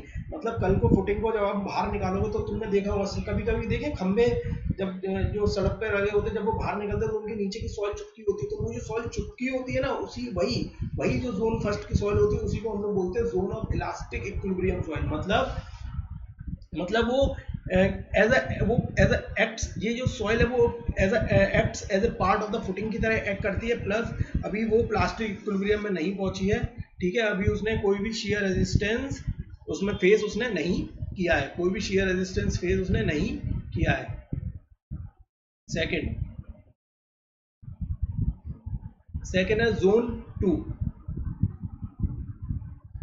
जोन टू, इस जोन को बोलते हैं जोन ऑफ प्लास्टिक इक्विलिब्रियम, इसको बोलते हैं zone of plastic equilibrium. Zone of plastic equilibrium. ठीक है, मतलब ये है कि ये वो सॉइल है कि जहाँ पर पूरी जो रेजिस्टेंस है वो पूरा यूटिलाइज हो चुका है, मतलब शियर्ड, ये सॉइल पूरी तरीके से शियर्ड हो चुकी है। शियर्ड मतलब पूरी डिस्टर्ब हो चुकी है, एकदम शियर्ड हो चुकी है। और अपना प्लास्टिक इक्विलिब्रियम मतलब एक बार उसने हल्का सा अपना सेटलमेंट या उसने डिफॉर्मेशन स्टार्ट किया, वो प्रॉपर अब वो क्या करेगी, कॉन्टिन्यूसली डिफॉर्म्ड होती चली जाएगी। ठीक है, तो इसमें जो फेलियर जो हमें दिखाई देता है वो फेलियर कुछ इस तरीके से हो रहा होता है। इसका जो ये शेप है वो इसको इस तरीके से जा रहा होता है। तो इसमें ये एक पॉइंट है बहुत इंपॉर्टेंट, वो ध्यान रखने का कि ये जो फेलियर जो हो रहा है हमारा, कि जो फेलियर सरफेस बन रहा है इसमें, फेलियर सरफेस। ठीक है, फेलियर सरफेस इंपॉर्टेंट है, याद रखना। तो फेलियर सरफेस हमारा जो बन रहा है, फेलियर सरफेस, ये जो फेलियर सरफेस है ये ध्यान रखिएगा सर्कुलर होता है फॉर क्ले और स्पाइरल होता है फॉर C5 सॉइल। अगर कोई C5 सॉइल है तो स्पाइरल हमें फेलियर का इधर फेलियर सरफेस दिखाई देगा, ठीक है। इसलिए हम लोग इसको फेलियर, इसको zone of radial shear zone भी बोलते हैं, ठीक है, कि जो फेलियर हो रहा है वो रेडियली हो रहा है, ठीक है, इस तरीके से फेलियर हो रहा है, तो इसलिए हम लोग उसको zone of radial shear zone भी बोलते हैं, रेडियल शियर जोन भी बोलते हैं, ठीक है। अब है जोन 3, ये है zone of Rankine, zone of Rankine passive, zone of Rankine passive, यह जोन ऑफ, इसे बोलते हैं जोन ऑफ रैंकाइन पैसिव। अब हुआ क्या है कि ये वाली सॉइल तो फाउंडेशन की तरह कर गई, अब इस सॉइल ने और ये पूरी डिस्टर्ब हो गई, तो हुआ क्या कि जब जो ऊपर की तरफ जाएगी तो इस वाले पोर्शन पे क्या करेगी, टूवर्ड्स दिस सॉइल फोर्स, एक प्रेशर लगाएगी, that's why it is called as the Rankine passive pressure. ये मैं इसलिए कह रहा हूँ क्योंकि ये वाले जो सॉइल है वो इस वाले के संग इसकी तरह, ये दोनों आपस में एक जैसे रिएक्ट करते हैं, तो जब एक जैसे रिएक्ट करेंगे तो क्या होगा, जब ये फुटिंग का पार्ट हो गया, अब ये फुटिंग जो है वो इस पे प्रेशर लगा रही है, इसका शियर पूरा हो चुका है, अब ये पूरा इस पे प्रेशर लगा रहा है, जब ये इस तरीके से मूव करेगा, तो जब इस पे प्रेशर लगाएगा तो क्या होगा, जब अभी हम अर्थ प्रेशर पढ़ेंगे, हम लोग अर्थ प्रेशर पढ़ेंगे तब आपको क्लियर होगा कि when the wall of the footing applying pressure towards the wall, sorry, when the wall applying pressure towards the backfill, मतलब जब वो बैकफिल होती है उसकी तरफ जब वो प्रेशर लगाती है कोई भी फुटिंग, तो वो क्या होती है, पैसिव वर्क प्रेशर होती है, इसलिए बैकफिल ये है, बैकफिल की तरफ ये प्रेशर लगा रहा है, इस वजह से इसको क्या बोला गया, रैंकाइन पैसिव प्रेशर। इसको क्या बोला गया, रैंकाइन पैसिव प्रेशर बोला गया, इसको ध्यान रखिएगा, इसको क्या बोला गया, रैंकाइन पैसिव प्रेशर बोला गया, ध्यान रखिएगा। चलिए आगे बढ़ते हैं। अब ये तो हो गए हमारे अजम्पशंस, इन अजम्पशंस के बाद हम लोग, इन्होंने जो इक्वेशन दी हमें, ठीक है, इस इक्वेशन जो हमें दी, Terzaghi equation of bearing capacity,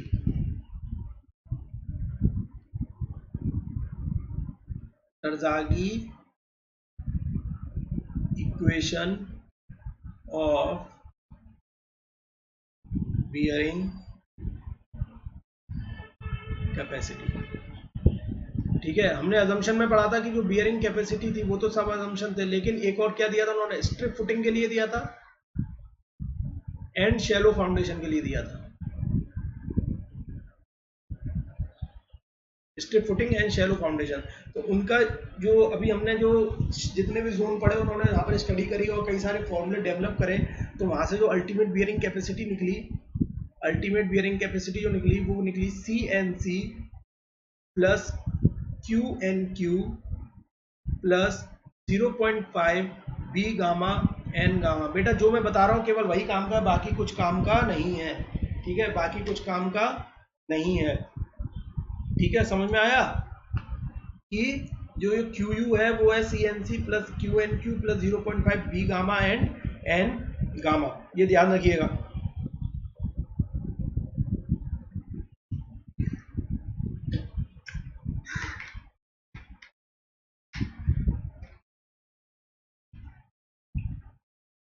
अब इसमें CNC QNQ भी हम देखते हैं क्या है, तो C क्या हमारा कोहेशन है,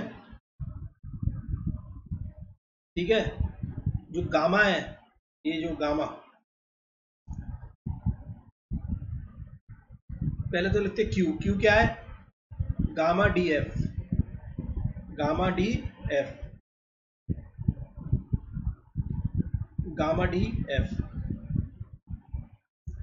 ठीक है। तो इसको ना टर्म के फॉर्म में याद रख लेते हैं, काम करते हैं, वरना ऐसे क्या होगा, एक चीज मैं बताना चाह रहा हूँ जो उसमें दिक्कत होगी समझने में, इसको ना ऐसे याद रख लो, पहला first term, third term and ये इन्होंने जो भी इक्वेशन डेवलप करी उससे ये निकल के आया है, ये फर्स्ट टर्म है, ये सेकंड टर्म है, ये थर्ड टर्म है। बेटा उस जोन से नहीं, मैं टर्म बोल रहा हूँ, या तो 1 2 3 लिख लो, हाँ, वरना तुम लोग पता नहीं क्या कंफ्यूजन करोगे, ऐसे मत करना, 1 2 3 लिख लो, 1 2 एंड 3 ऐसे लिख लिया, तो ये 1 2 3 हो गया। तो अब ये 1 2 3 में सी तो क्वेश्चन हो गया सिंपल। क्यू क्या है? Q is gamma D F. ठीक है, तो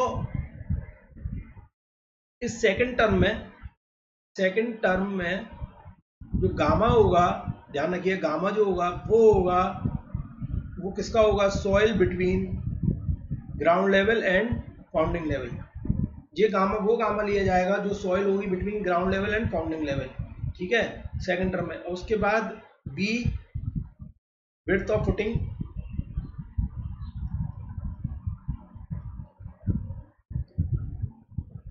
विड्थ ऑफ फुटिंग या तो गामा 1 लिख लेते हैं, इसको गामा रहने देते हैं। ठीक है, ध्यान रखिएगा, सेकंड टर्म में जो गामा 1 है वो soil between this and this. उसके बाद यहाँ जो गामा है, ये जो गामा लिया गया है, इसको यहाँ ना लिख के वहीं पे लिख देते हैं अलग से, यहाँ लिख लेते हैं। थर्ड टर्म में जो गामा लिया गया है वो किसके लिए है? सॉइल बिलो, वो किसके लिए? Soil below founding level. इसके लिए सॉइल बिलो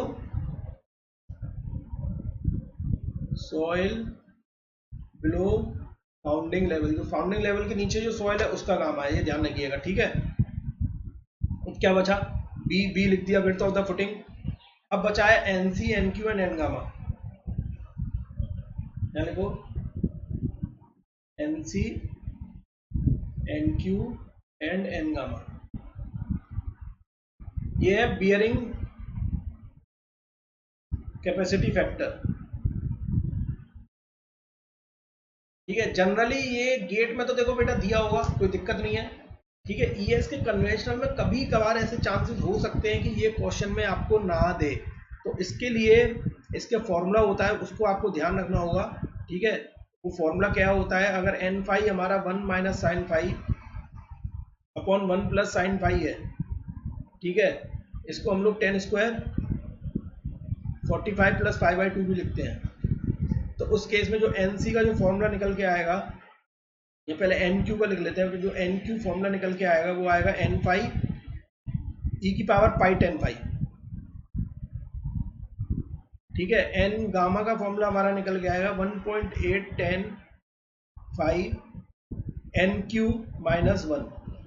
ठीक है, और एन सी का जो फॉर्मूला निकल के आएगा वो निकल के आएगा कॉट 5 फिर से एन क्यू माइनस 1। ये बेटा तरदागी ने फॉर्मूला दिया था, एक टेबल भी दी हुई है तरदागी ने पूरी। ठीक है, उसको एग्जाम में जनरली वो ये सारी तीनों वैल्यू दी जाती है, एन सी, एन क्यू, एन गामा की। अगर नहीं दी जाएगी तो एक टेबल दे दी जाएगी, तो आपको क्या करना होगा? जो भी फाई की वैल्यू दी होगी उसके करस्पॉन्डिंग आपको उसी में से खुद देखना होगा कि एन सी, एन क्यू, एन फाई। आप देख रहे हैं सीधे सिंपल की जो आपका एन सी, एन क्यू, एन गामा जो है वो किस पे डिपेंड कर रहा है? वो फाई पे डिपेंड कर रहा है। मतलब जो बियरिंग कैपेसिटी फैक्टर है एन क्यू, ये क्वेश्चन ये भी आया हुआ है एग्जाम में, ध्यान रखना है। N gamma is the function of phi. किसका फंक्शन है? फाई का। तो उसी के रेस्पेक्ट में टेबल भी दी हुई है, तो एग्जाम में या तो 3-4 वैल्यू के संग एक टेबल दे देंगे, 3-4 वैल्यू के टेबल दे देंगे, तो आपको खुद ही फाइंड करना पड़ेगा। क्योंकि होगा क्या कि जैसे 20 डिग्री के लिए उन्होंने एन सी, एन क्यू, एन गामा दे दिया, 30 डिग्री के लिए एन सी, एन क्यू, एन गामा दे दिया, और बोल दिया क्वेश्चन में कि फाई की वैल्यू 25 डिग्री है, तब आपको इंटरपोलेशन करके उसमें से खुद निकालना होगा। या फिर वो लोग डायरेक्ट वैल्यू भी दे सकते हैं, और अगर नहीं है तो मैंने आपको ये फॉर्मूला लिखवा दिया है, इसको बेटा याद रख लीजिए। मैं रिकमेंड करूंगा कि जो बच्चे जितना याद करके जाते हैं, जो मैं बता रहा हूँ, उनका कभी भी कुछ गलत नहीं होता और कुछ भी नहीं छूटता है। ठीक है, ये हमारा था स्ट्रिप फुटिंग के लिए। अब है, अगर ये स्ट्रिप फुटिंग नहीं होती, ठीक है, ये समझ में आ गया। स्ट्रिप फुटिंग के लिए ये टर्म है C N C plus Q N Q plus 0.5 B gamma N gamma. अगर ये सबसे पहला हम लोग फैक्टर लगाते हैं इसमें, शेप करेक्शन फैक्टर। ठीक है, क्या लगाते हैं? एक नोट करके लिख लो, नोट। इसमें शेप करेक्शन क्या लगाएंगे?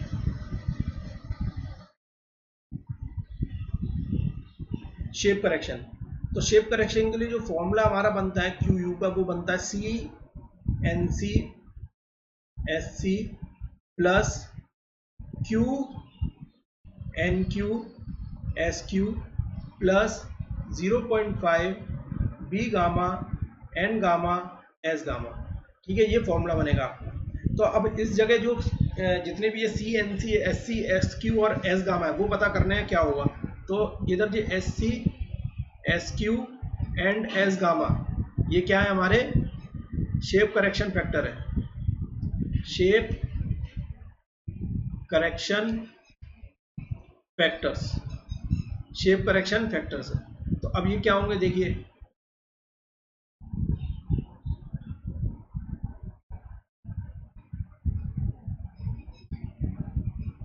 शेप करेक्शन फैक्टर क्या होंगे, फुटिंग कौन कौन सी है पहले वो लिख लो यहाँ पर, टेबल ध्यान रखिएगा बेटा, ये तो बहुत ज़्यादा इंपॉर्टेंट है, बहुत ज़्यादा इंपॉर्टेंट है। S C S Q S gamma,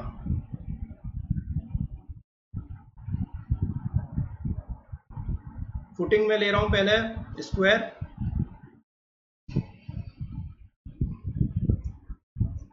now circular and last is rectangular.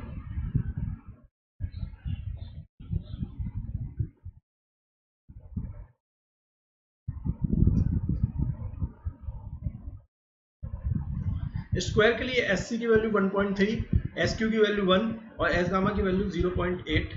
Circular के लिए ये अगेन 1.3 1 और ये है 0.6 और रेक्टेंगुलर के लिए ये है 1 + 0.3 b by L, this is 1 and this is 1 - 0.2 b by L. ठीक है, तो ये आपको बहुत ज़्यादा याद रखना है, मतलब आपको क्या करना है कि क्वेश्चन में दिया होगा कि भाई स्क्वायर फुटिंग है, सपोज क्वेश्चन में दिया स्क्वायर फुटिंग है, स्ट्रिप फुटिंग नहीं दिया स्क्वायर, जैसे ही स्क्वायर बोल दिया तो आपको तुरंत याद आना चाहिए ये इक्वेशन आपकी फॉर स्क्वायर फुटिंग है। एग्जांपल के लिए लिख लेता हूँ, फॉर, एक एग्जांपल ले लेते हैं, for square footing, for square footing, square footing के लिए जो क्यू यू की वैल्यू आपकी आएगी वो आएगी 1.3 C N C plus Q N Q plus 0.5 into 0.8 0.4 B gamma N gamma. ठीक है, ये आपका शेप करेक्शन फैक्टर हो गया। अगला नोट लिख लिए, ये तो था हमारा नॉर्मल सैंड था तब, ठीक है, या C5 सॉइल थी तब, C5 सॉइल के लिए। तो फॉर क्ले, अगर फॉर क्ले है तो क्ले के लिए फाई की वैल्यू 0, अगर फाई की वैल्यू 0 है तो एन फाई क्या हो गया आपका 1 हो गया, अगर एन फाई 1 हो गया तो क्यू की वैल्यू कितनी निकलेगी आपकी, क्यू की वैल्यू क्या थी देखो लिखवाइए मैंने, Q is N phi E की पावर पाई 10 फाई, तो 10 0 ये आ गया 1, क्यू की वैल्यू 1 आ गई, अगर एन क्यू की वैल्यू 1 आ गई तो एन गामा क्या हो जाएगा 0 और एन सी भी हो जाएगा 0। बट टरजागी ने क्ले के लिए, बट टरजागी इंपॉर्टेंट है ये, बट ध्यान रखिएगा ये बट बहुत इंपॉर्टेंट है कि एनसी की वैल्यू क्ले के लिए टरजागी ने मानी है 5.7। ठीक है, तो अगर मैं यहाँ क्यू यू लिखूं वो क्या होगा 5.7 C plus Q, 5.7 C plus Q. ठीक है, पहला ये नोट 1 कर लेना, इसे note 1, this is note 2।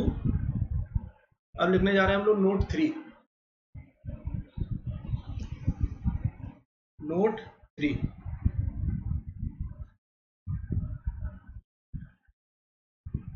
Note 3 local share failure होगा, तो लोकल शेयर फेलियर, अगर लोकल शेयर फेलियर होता है तो सी की वैल्यू हमारी जो हो जाती है लोकल शेयर फेलियर जो, तो लोकल शेयर फेलियर के केस में सी की जगह हम लोग लिखते हैं 2/3 सी, और जो फाई है वो फाई हमारा हो जाता है, नया फाई निकालते हैं जो कि होता है 2/3 ऑफ 10 फाई, तो इसका मतलब जो नया फाई हम निकल के आता है लोकल शेयर फेलियर के लिए वो हो जाएगा 10 इनवर्स 2/3 ऑफ 10 फाई। तो यहाँ से हम लोग अगला फाई निकालेंगे। अगर देखो क्वेश्चन में क्या कर दिया होगा, वही टेबल बना के दे दिया आपको, सपोज कि एन सी एन क्यू एन गामा की फलाना फलाना के लिए ये टेबल है फलाना फाई के लिए। अब फाई आप जब आपने जो लोकल शेयर फेलियर बोल दिया तब आपने नया फाई कैलकुलेट किया तो वो फाई जो है वो दूसरा आ गया, सपोज 19 कुछ आ गया और आपको टेबल में 20 दिया था 10 दिया था, तो आपको 19 के लिए फिर से चेंज करके आपको वैल्यू कैलकुलेट करनी पड़ेगी। और सी की जगह आपको क्या डालना पड़ेगा, यहाँ पर जो फॉर्मूले में यहाँ पर सर हम लिख रहे थे वो 2/3 सी आपको डालना होगा। उसको क्या डालना होगा, C/3 डालना होगा। ठीक है, तो ये तो लोकल शेयर फेलियर के हो गया। ठीक है, 1.1 इसको नोट 3 में पहला पॉइंट कर लीजिए। अगला नोट 3 में बी फॉर सेंड, अगर मैं सेंड लूँ, सेंड के केस में सी की वैल्यू क्या हो जाती है, 0। अगर सी की वैल्यू सेंड के केस में 0 हो गई तो क्यू यू की वैल्यू क्या हो जाएगी, QNQ plus 0.5 B gamma N gamma. ये सिंपल सी बात है, ये इतनी हो जाएगी। ठीक है, ये इतना हो जाएगा। तो देखिए हमारा रिजल्ट क्या निकला है, मैं कुछ आपको समझाना चाह रहा हूँ, इसमें कुछ समझाना चाह रहा हूँ, अभी समझाता हूँ। सबसे पहले तो ये आप समझ लीजिए, तो अब नेक्स्ट पेज पे हम लोग समझाएंगे, पहले इसको देख लीजिए, उसके बाद चलते हैं अभी नेक्स्ट पेज पे, फिर देखते हैं। In case of pure send है ये। ठीक है, अब सी पढ़ते हैं, नेट बियरिंग कैपेसिटी QNU देखेंगे, QNU। ठीक है, QNU देखेंगे। QNU हम लोग देख रहे हैं फॉर क्ले के लिए, फॉर क्ले के लिए। तो क्ले के लिए QU जो था वो था हमारा 5.7 C प्लस Q। तो जो QNU हो जाएगा, QNU कितना हो जाएगा, 5.7 केवल C। क्यों, क्योंकि ये QU में हम लोग क्या माइनस कर देंगे, गामा डी, मतलब Q को माइनस कर देंगे, तो Q माइनस कर देंगे तो केवल C। तो देखिए अब हमारा इंपॉर्टेंट रिजल्ट क्या निकला, इंपॉर्टेंट रिजल्ट ये निकला कि अगर जो अल्टीमेट बियरिंग कैपेसिटी है, जो अल्टीमेट बियरिंग कैपेसिटी है क्ले के लिए, वो केवल किस पे डिपेंड करती है, केवल डेप्थ ऑफ फुटिंग पे। क्योंकि Q जो है वो Q equals to gamma DF के बराबर होता है। केवल depth of footing depends only on depth of footing पे डिपेंड करती है। ठीक है, और जो QNU है वो इंडिपेंडेंट है, इंडिपेंडेंट ऑफ बोथ, क्वेश्चन आया हुआ है, both depth and width of footing. दोनों पे क्या, दोनों से क्या है, इंडिपेंडेंट है। ठीक है, दोनों से क्या है, इंडिपेंडेंट है। अगर मैं इसी तरीके से अगर मैं सेंड की बात करूं, इसको उलट में कर देता हूं, फॉर सेंड, अगर मैं सेंड की बात करूं तो QU क्या है, QNQ plus 0.5 B gamma N gamma, ठीक है। और QNU कितना होगा, QNU इज QNQ माइनस 1, क्योंकि देखो एक Q को कॉमन ले लिया ना, plus 0.5 B gamma N gamma. आप दोनों ही देख पा रहे होंगे कि दोनों ही इक्वेशन जो है वो दोनों ही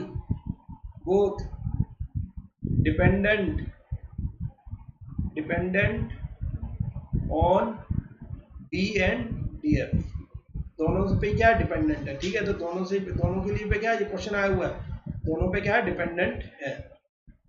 ठीक है, तो ये हमने कंक्लूजन निकाला है इससे। अब नेक्स्ट नोट 3 लिखेंगे हम लोग। क्या नोट 1 हो गया, नोट 3 हो गया, note 4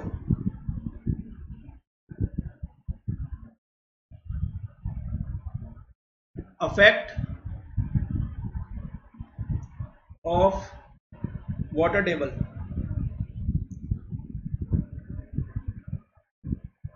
affect of water table. तो बेटा ये ध्यान से देखिएगा, अफेक्ट ऑफ वाटर टेबल क्या है। मैं आपको दो तरीके के इसको करने के, ठीक है, वो कौन कौन से तरीके के हैं वो मैं आपको दोनों बताऊंगा। इससे पहले एक डायग्राम बनाना जरूरी है, वो समझ लीजिए आप, और कैसे क्या कंसीडर किया गया वो भी समझना आपके लिए बहुत ज्यादा जरूरी है।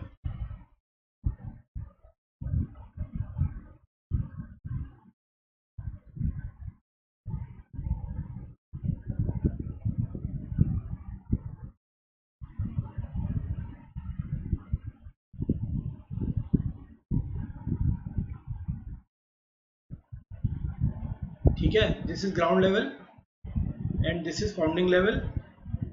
यहाँ से यहाँ तक की जो, अभी इसको पहले DF बना लिख लेते हैं पहले थोड़ा सा। This is B and this is also B।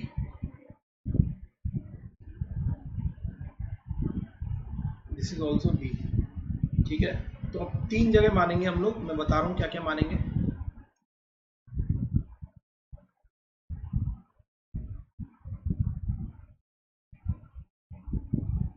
ये फर्स्ट, जिसको थर्ड नाम देता हूँ मैं, थर्ड, मतलब अगर पानी का लेवल इस जगह है तो यहाँ से यहाँ तक वाई, इसको सेकंड नाम दूंगा, एंड दिस इज फर्स्ट, इसको मैं फर्स्ट नाम दूंगा। ठीक है, इसको मैं फर्स्ट नाम दूंगा। तो अब ध्यान से पढ़िएगा। मेथड वन, मेथड वन क्या कहता है, अफेक्टिव गामा के टर्म्स में आपको कैलकुलेट करना है। मेथड वन, एक मेथड बता रहा हूं मैं आपको। पहला मेथड बेस्ड ऑन, जो करेक्शन फैक्टर बनाना है वो कैसे बनाना है, बेस्ड ऑन अफेक्टिव, जो भी वहां पर गामा होंगे उसके टर्म्स में, based on affective gamma, affective unit weight, जो भी होगा अफेक्टिव यूनिट वेट के टर्म्स में। Is that clear? तो अफेक्टिव यूनिट वेट के कम में, तो देखिए पहला हम लोग पहला कर रहे हैं, पहला क्या देख रहे हैं कि सपोज करो आपका जो वाटर टेबल है, वाटर टेबल इन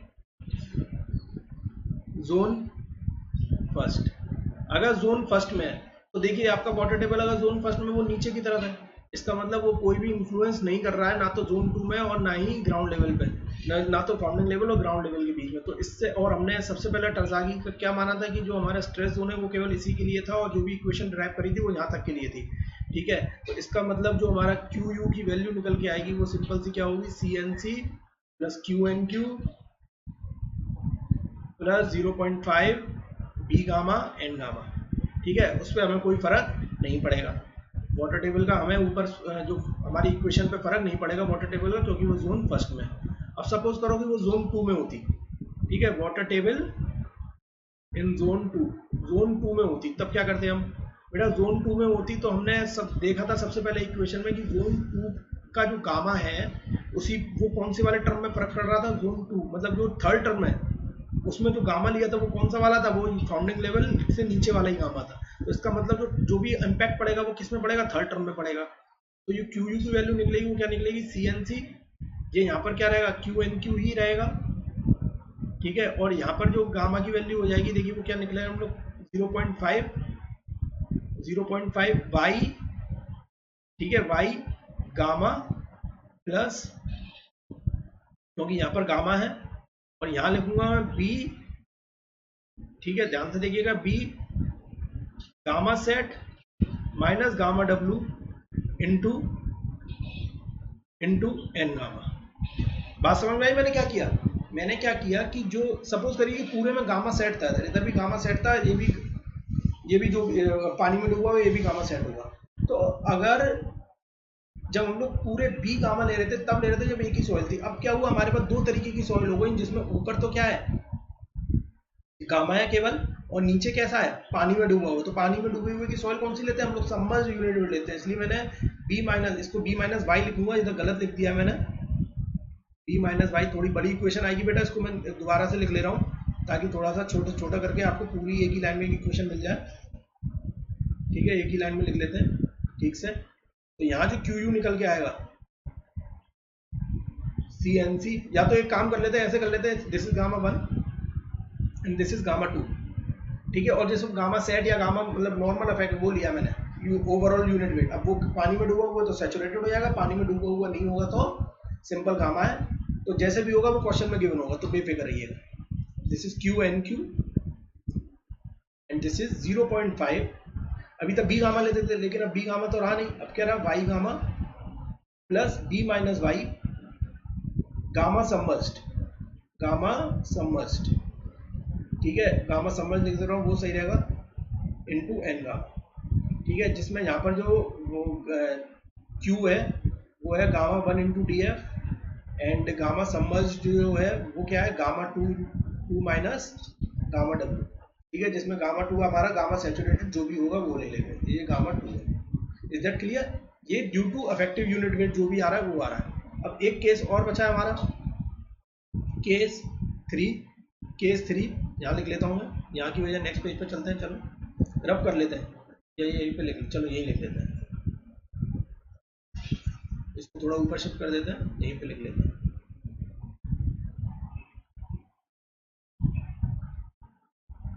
कि when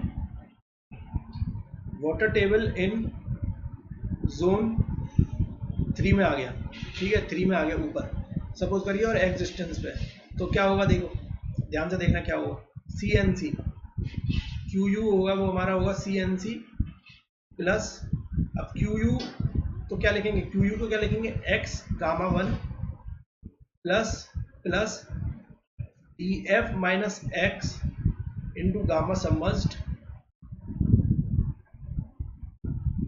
an Q plus 0.5 B gamma submerged into N gamma. ठीक है, ये क्लियर हुआ। ये क्या किया, जैसे हम लोग इफेक्टिव स्ट्रेस निकालते थे वही कर रहे हैं, सिंपल सा। ठीक है, ये वाला हमारा एक्स में पहले हमने गामा 1 ले लिया, फिर नीचे जितना बचा डी एफ माइनस एक्स उसको गामा सबमर्ज ले लिया, क्योंकि पानी हमारा यहाँ था, और जब पानी यहाँ है तो बेटा नीचे वाला जो है पूरा वो तो पानी में डूबा ही होगा, तो इसलिए हम इसको इस तरीके से लिख लेंगे। ये तरीका है, ये मेथड 1 था जो इफेक्ट ऑफ वाटर टेबल है वो लगाने के लिए। ठीक है, अब दूसरा मेथड है, दूसरा मेथड और है मेथड 2 की जो करेक्शन फैक्टर है डायरेक्ट। Method 2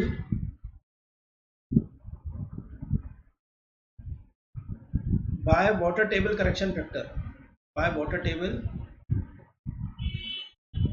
correction factor. अगर वाटर टेबल करेक्शन फैक्टर है तो जो क्यू यू की वैल्यू होगी उसको हम लोग ऐसे लिखेंगे, C N C plus Q N Q W Q plus 0.5 B gamma N gamma W gamma. Clear. तो जो डब्ल्यू क्यू होता है उसका फॉर्मूला होता है 1/2 1 plus x by D F. ठीक है, और ये डब्ल्यू गामा हमारा होगा 1/2 1 प्लस वाई बाय बी। ठीक है, ये है वाटर टेबल करेक्शन फैक्टर। तो बेसिकली हुआ क्या कि जो हम लोग, ये देखिए अब आप कह रहे होंगे कि यहाँ से तो इस तरीके की वैल्यू नहीं आ रही है। अब आप देखेंगे कि जो गामा सबमर्ज होता है ना वो जनरली जो होता है वो लगभग गामा सेट के हाफ होता है। ठीक है, तो होगा क्या कि यहाँ पर क्या करेगा, जब हमारी, जैसे एक मैं एग्जांपल दे रहा हूँ कि गामा आपका जो है सबमर्ज यूनिट पर सपोज करिए ग्राउंड लेवल पर है। ठीक है, जो आपका जो पानी है वो ग्राउंड लेवल पे, एक एग्जांपल ले लेते हैं ताकि आपको करेक्शन फैक्टर यहाँ पर लगाना आ जाए, करेक्शन फैक्टर ताकि आपको लगाना आ जाए। ठीक है, मान के चलिए पानी आपका यहाँ पर है, अगर पानी आपका यहाँ पर है तो देखिए करेक्शन फैक्टर क्या होगा, करेक्शन फैक्टर ये एक्स की वैल्यू 0 तो ये 0.5 आ जाएगा। ठीक है, और ये करेक्ट ये वाई की वैल्यू भी क्या होगी 0, पानी ऊपर चढ़ा गया तो पाई 0, तो यहाँ भी करेक्शन फैक्टर क्या आ जाएगा 5। अगर यहाँ करेक्शन फैक्टर 5 आ जाएगा तो ये देखिए आपने क्या लिखा, इधर लिखते Q U C N C plus gamma D F gamma saturated into D F लिखा रहने देते, मल्टीप्लाई करते 0.5 का plus 0.5 B gamma saturated N gamma multiply by 0.5, तो अल्टीमेटली 0.5 इंटू गामा सेट किसके बराबर हो गया, गामा सबमर्ज्ड के बराबर हो गया, ऑलमोस्ट लगभग उसी के बराबर होता है। तो या तो आप जैसे मैंने ये बताया तरीका इसे कर लिए, ये एक तरीका क्या है कि आप जो इफेक्टिव स्ट्रेस पढ़ते आए हो बस वही फंडा है और कुछ भी नहीं लगाया है, और अगर आपको एक्स्ट्रा याद रखना है तो आप ये कर सकते हो। मैं कहूँगा इसे आप लगाओ ये, ठीक है, याद ऐसे रखो। इसका रीजन मैं इसलिए बोल रहा हूँ ये सब करने के लिए, इसे याद रखने के लिए इसलिए बोल रहा हूँ। अभी अब तो मुझे लगता नहीं कभी एग्जाम में पूछा जाएगा, लेकिन कभी एक बार ईएस में 1 या 2 ऑब्जेक्टिव आ गया जिसमें ये पूछ लिया है कि what is the water table correction factor, हमारा अगर पानी इतने लेवल पे यहाँ पर है तो। ठीक है, तो इस तरीके से हमसे 1-2 क्वेश्चन ये इन्होंने पूछ लिया है, इसलिए थोड़ी सी कंफ्यूजन हो रही है। ठीक है, अदरवाइज हमें इससे कोई लेना देना नहीं है। ठीक है, अब हमारा आता है इसके बाद जो मेथड है। ठीक है, ये क्लियर हो गया। तो हम लोगों ने क्या लगा दिए, शेप करेक्शन फैक्टर पढ़ लिया, लोकल शियर फेलियर फैक्टर पढ़ लिया, और इसके बाद हमने वाटर टेबल करेक्शन फैक्टर पढ़ लिया। ठीक है, यही मेन था टर्जागी ने जो बाद में करेक्शन फैक्टर दिए। अब उसके बाद जो नेक्स्ट मेथड हमें जो पढ़ना है वो है IS code method. IS code method ये मैं इसलिए बता रहा हूँ बेटा, गेट 2015 में शायद 15 ही है, हाँ, एक क्वेश्चन आया था जो बहुत कॉन्स्पिरेटेड क्वेश्चन था। ठीक है, उसका आंसर अभी तक ना तो जो गेट में जो आंसर पब्लिश हुआ वो भी ठीक नहीं था, और क्या कहते हैं, जो कई जगह जिन्होंने सॉल्यूशंस प्रोवाइड भी किए हुए वो भी सही सॉल्यूशन नहीं है। मैं उसको अपने प्रीवियस ईयर के पेपर में जरूर सॉल्व कराऊंगा ताकि आपको डाउट क्लियर हो जाए। ठीक है, जो इन्होंने जो क्यू यू दिया, उन्होंने बोला आईएस कोड ने क्यू यू का फॉर्मूला जो दिया वो दिया C N C into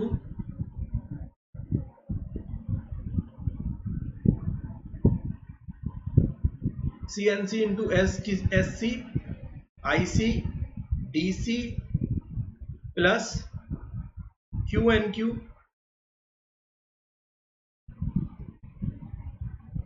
SQ IQ DQ WQ plus 0.5 B gamma N gamma S gamma I gamma D gamma and W gamma. ठीक है, तो जिसमें ये SC SQ and S gamma जो थे वो थे शेप करेक्शन फैक्टर।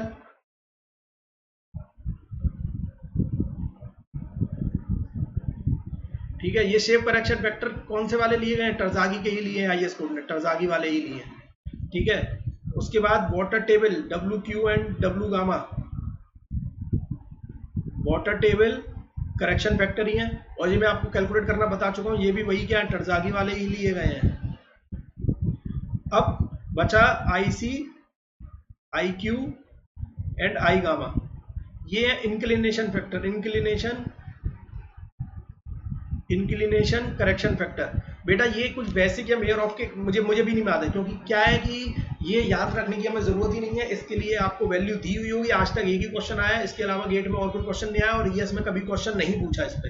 तो आप बिल्कुल भूल जाइए कि कभी इतने सालों में क्वेश्चन आया तो आगे ही पूछा जाएगा, आपको रटने की जरूरत नहीं है। शायद बेसिक से ही इन्होंने इंक्लिनेशन की वैल्यू कंसीडर की है, जो बेसिक एक साइंटिस्ट थे जिन्होंने अपनी थ्योरी निकाली थी उससे निकाली थी, आपको रटने की कोई जरूरत नहीं है। इसी तरीके से DC DQ और D गामा जो है ये है डेप्थ करेक्शन फैक्टर है। बेटा डेप्थ करेक्शन फैक्टर भी आपको कुछ रटने की जरूरत नहीं है, ये भी शायद मेयर ऑफ या बेसिक से ही कंसीडर किया है IS कोड ने, ये भी आपको क्वेश्चन में गिवन होगा।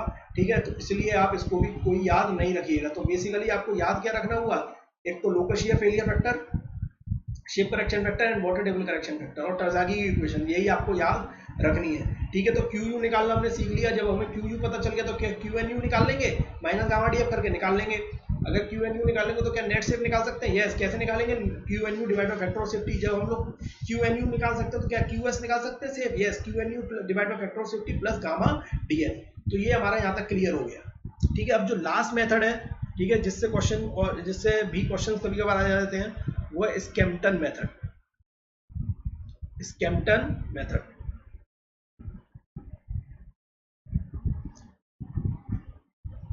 ठीक है। तो स्कैम्पटन जो है, उन्होंने जो मेथड दिया वो बेसिकली प्योरली कोहेसिव सॉइल के लिए सूट था, प्योरली कोहेसिव सॉइल के लिए दिया है, प्योरली कोहेसिव सॉइल। और इन्होंने ये माना है, इन्होंने अभी तक क्या था, टरजागी ने केवल बेस रेजिस्टेंस लिया था, साइड रेजिस्टेंस कंसीडर नहीं किया था। तभी तो हमने बोला था कि जो शियर रेजिस्टेंस, जो स्ट्रेस जोन है, वो केवल कहाँ तक जा रहा है, फाउंडिंग लेवल तक जा रहा है, साइड में हमारा नहीं जा रहा है ऊपर। तो इसी वजह से हम लोगों ने शियर रेजिस्टेंस टरजागी में नहीं लिया था। आप चाहो तो एक और पॉइंट वहां ऐड कर सकते हो, यहाँ पर ऐड कर सकते हो, चाहो तो कि एक असम्पशन और ऐड कर सकते हो, no side resistance considered, no side resistance considered, या फिर साइड रेजिस्टेंस इग्नोर्ड। ठीक है, ये भी लिया था। इन्होंने क्या किया, इन्होंने side plus base resistance, side plus base resistance both considered, दोनों कंसीडर्ड किए गए हैं, बोथ कंसीडर्ड। ठीक है, इसलिए दैट्स वाई, ठीक है, सूटेबल फॉर, ये जो इनकी थ्योरी है, suitable for shallow, suitable for shallow and deep foundation, दोनों के लिए सूटेबल है। शैलो एंड डीप फाउंडेशन दोनों के लिए सूटेबल है, क्योंकि हमारा जो, जब हम लोग डीप फाउंडेशन लगाते हैं, जो पाइल लगाते हैं, तो उनके साइड में भी रेजिस्टेंस आता है। इसके अलावा दिस इज द फर्स्ट में सब पार्ट्स थे ये सब, इसको A B और C करके लिख लीजिएगा। सेकंड पॉइंट इन्होंने कंसीडर क्या किया, अकॉर्डिंग टू स्कैम्पटन, मैं बता चुका हूं, ये फिर से लिख लो। अकॉर्डिंग टू स्कैम्पटन उन्होंने बोला था कि जब DF by B less than 2.5 होगा तो शैलो होगी, और जब DF बाई B, ये A एंड B इज, जब DF by B greater than 2.5 होगा तो डीप होगी। तो डीप फाउंडेशन होगी, ठीक है, तो डीप फाउंडेशन होगी। उसके बाद अब बेसिकली क्ले के लिए हम लोग स्टडी करते हैं, ठीक है, क्ले के लिए हम लोग स्टडी करते हैं। इसमें जब हम लोग क्ले के लिए स्टडी करते हैं, क्ले के लिए, तो क्यू यू की वैल्यू क्ले के लिए हमारी क्या निकल के आती है, C N C plus Q निकल के आती है। और यही अगर मैं क्यू एन यू की बात करूं तो वो निकल के आएगी केवल सी एन सी निकल के आएगी, ठीक है। तो हमें यहाँ पर here only N C bearing capacity factor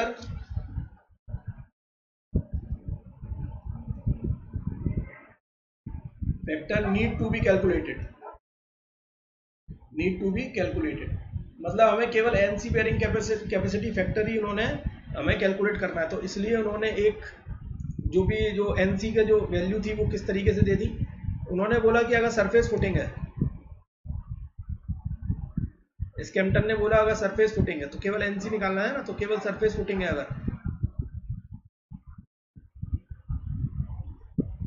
अगर सरफेस फुटिंग है तो सरफेस फुटिंग के लिए एनसी की वैल्यू 5 होगी।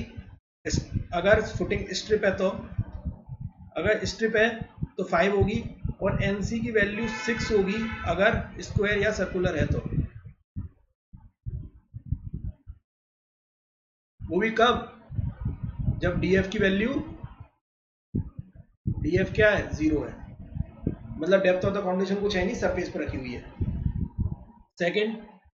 सेकंड केस है कि जब DF by B less than 2.5 है, ठीक है, तो अगर लेस देन 2.5 है तो इसके 3 फॉर्मूले निकले, एनसी की value 5, 1 plus 0.2 DF by B strip के लिए, ठीक है। नेक्स्ट पेज पे लिख लेता हूं। दूसरा दिया उन्होंने NC equals to 6, 1 plus 0.2 DF by B square या सर्कुलर के लिए, ठीक है। यहां पर बेटा ये स्क्वायर, सर्कुलर और रेक्टेंगुलर तीनों है, ठीक है, ये तीनों है, या रेक्टेंगुलर होगी तब भी। अगर सरफेस से नीचे है लेकिन शैलो है, DF by B less than 2.5 है, तो स्ट्रिप के लिए 5 इंटू 0.2 डीएफ बाई बी, और स्क्वायर और सर्कुलर के लिए 6 प्लस 0.2 डीएफ बाई बी, और अगर रेक्टेंगुलर है उस केस में इसने दिया 5, 1 plus 0.2 DF by B divide multiply by 1 plus 0.2 B by L, ठीक है। ये रेक्टेंगुलर के लिए उन्होंने दिया। आपको ये याद रखना है, हर हालत में याद रखना है, ठीक है, ये आपको याद ही रखना है, ये ध्यान रखिएगा। स्कैम्पटन की वैल्यूज भी आपको याद रखनी है, स्कैम्पटन की वैल्यू भी आपको याद रखनी है, ठीक है, ये ध्यान रखिएगा। स्कैम्पटन की वैल्यू आपको ध्यान रखनी है। Is that clear? तो चलिए आज का एक लास्ट टॉपिक और है, ठीक है। हमने सब पढ़ लिया, बियरिंग कैपेसिटी कैसे निकालते हैं, स्कैम्पटन का कैसे यूज करेंगे, सब कुछ हमने पढ़ लिया। आज का लास्ट टॉपिक है जिसमें हम लोग बियरिंग कैपेसिटी निकाल सकते हैं। बेटा ये तो एनालिटिकल मेथड होगा, एक मेथड और पढ़ा है, एक मेथड और है जो हमें बियरिंग कैपेसिटी निकालने में मदद करता है और जो इम्पोर्टेंट भी है, और मैंने कहा था कि इसमें हम लोग पढ़ेंगे भी उसको, वो है हमारा प्लेट लोड मेथड, ठीक है। कौन सा मेथड है? Plate load method. Last method है plate load test, plate load test. तो प्लेट लोड टेस्ट में हम लोग क्या करते हैं, प्लेट लोड टेस्ट में जिस जगह हमें, जिस फाउंडिंग लेवल पे हमें ध्यान समझिएगा, जिस फाउंडिंग लेवल पे हमें फुटिंग को रखना होता है, उसी फाउंडिंग लेवल पे हम लोग अपनी प्लेट रखते हैं। और प्लेट का size can be 30 centimetre, 60 centimetre, 45 centimetre and 90 centimetre. केवल यही साइज ऑफ द फुटिंग हो सकती है, ठीक है। इसको हम लोग उस जगह रखते हैं और वहाँ पर हम लोग फिर प्रेशर अप्लाई करते हैं, ठीक है। प्रेशर हम लोग वहाँ पर अप्लाई करते हैं, और प्रेशर अप्लाई करने के बाद उसका जो कितना लोड हमने उस पर लगाया और क्या कहते हैं कैसे सॉइल फेल करी, वहाँ पर उसमें पूरा इंस्ट्रूमेंट लगा होता है और वहाँ पर डायल गेज रीडिंग होती है, वो सब हम लोग मेजर करते हैं। तो जब हम लोग सब कुछ मेजर करते हैं तो वहाँ पर उसी जगह थे कि जैसे क्या है कि सपोज करिए कि ये फाउंडिंग लेवल है आपका, जहाँ पर आपको, ठीक है, ये आपका फाउंडिंग लेवल है और यहाँ पर आपने प्लेट रखी है, ठीक है। इस प्लेट पे आपने क्या किया कि एक अरेंजमेंट लगाया कुछ इस तरीके का कि यहाँ से आप लोड भी लगा रहे हो, ठीक है, और इस जगह आपने एक डायल गेज रीडिंग भी रख दी, डायल गेज भी लगा दिया है, डायल गेज, और यहाँ पर आप एक प्रॉपर ऊपर से यहाँ से कुछ कनेक्ट करके आपने ये इस तरीके से कुछ अरेंजमेंट रहता है, ठीक है। यहाँ पर आप प्रॉपर लोड लगाते हो, यहाँ पर भी एक रीडिंग रहती है, ठीक है। जब आप ऊपर से लोड लगाओगे इस पर तो यहाँ पर आपकी रीडिंग आएगी, एक तो सेटलमेंट की आएगी और एकदम सडन फेलियर जो होगा उस समय आपकी डायल गेज की रीडिंग सडन फेलियर में पता कैसे जाती है, ऐसे गई जैसे आप लोड बढ़ाते हो तो डायल गेज बढ़ेगा बढ़ेगा बढ़ेगा बढ़ेगा बढ़ेगा, जैसे फेलियर होगा तो वो क्या होगा कि जो लोड रजिस्ट कर रहा था वो सडन से एकदम से आपका लोड लूज हो जाएगा और डायल गेज सडन आपका जीरो पे आ जाएगी वैल्यू। तो जिस पॉइंट पे वो जीरो की वैल्यू आती है, ठीक है, जहाँ पर वो कट करता है आपका डायल गेज रीडिंग, वही आपका क्या होता है फेलियर लोड होता है। उसी जगह हम लोग बियरिंग कैपेसिटी उसकी मान लेते हैं, ठीक है। तो और जितना सेटलमेंट मिलता है हमें उससे वो भी हम लोग यहाँ पर निकाल लेते हैं। तो बेसिकली हमने निकाल लिया यहाँ से SP एंड SF, ठीक है। तो हमें पता क्या था, यहाँ पर हमें पता है बेस ऑफ द प्लेट कितनी है, मतलब thickness of the width of the plate कितनी है, हमने कैलकुलेट कर लिया, ये कैलकुलेट कर लिया, ये पता है वी नो, ये हमने कैलकुलेट कर लिया, कैलकुलेटेड बाय टेस्ट, ठीक है। और अब हमें क्या करना है, इसी बियरिंग कैपेसिटी से अब हमें ये बियरिंग कैपेसिटी निकली, हमें पता चल गया, सेटलमेंट ऑफ द प्लेट पता चल गया और bearing capacity of the plate पता चल गया, bearing capacity of the plate पता चल गया। अगर हमें जब ये दोनों चीजें पता चल गई, ठीक है, बियरिंग कैपेसिटी की अगर BP तो प्लेट की विड्थ हो जाएगी, एक काम करते हैं ना, इसको उससे कर लेते हैं, QUP लिख लेते हैं,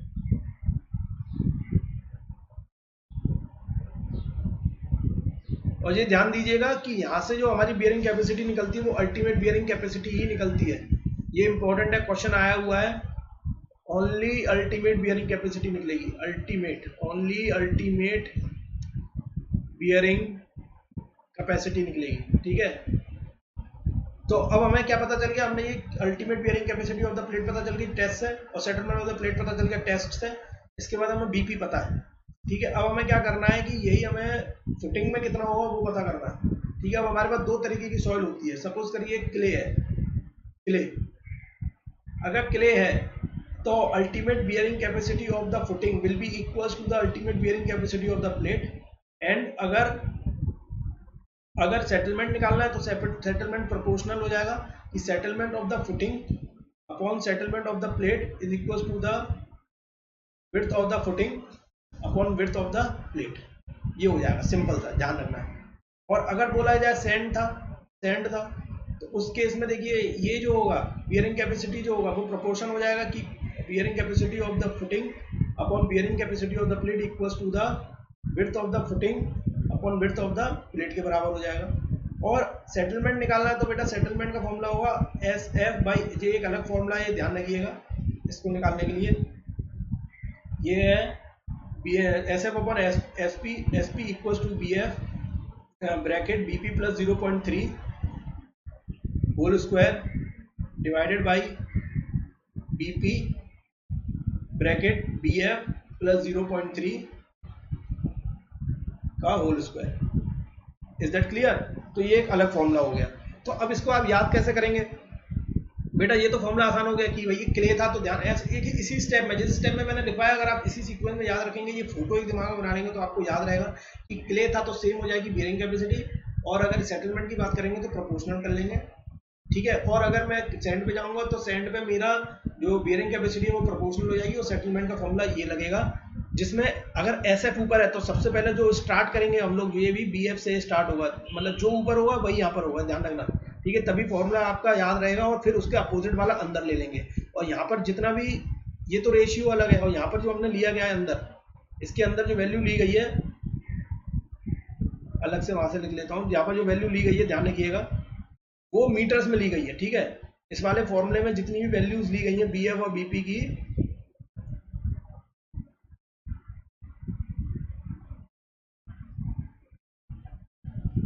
in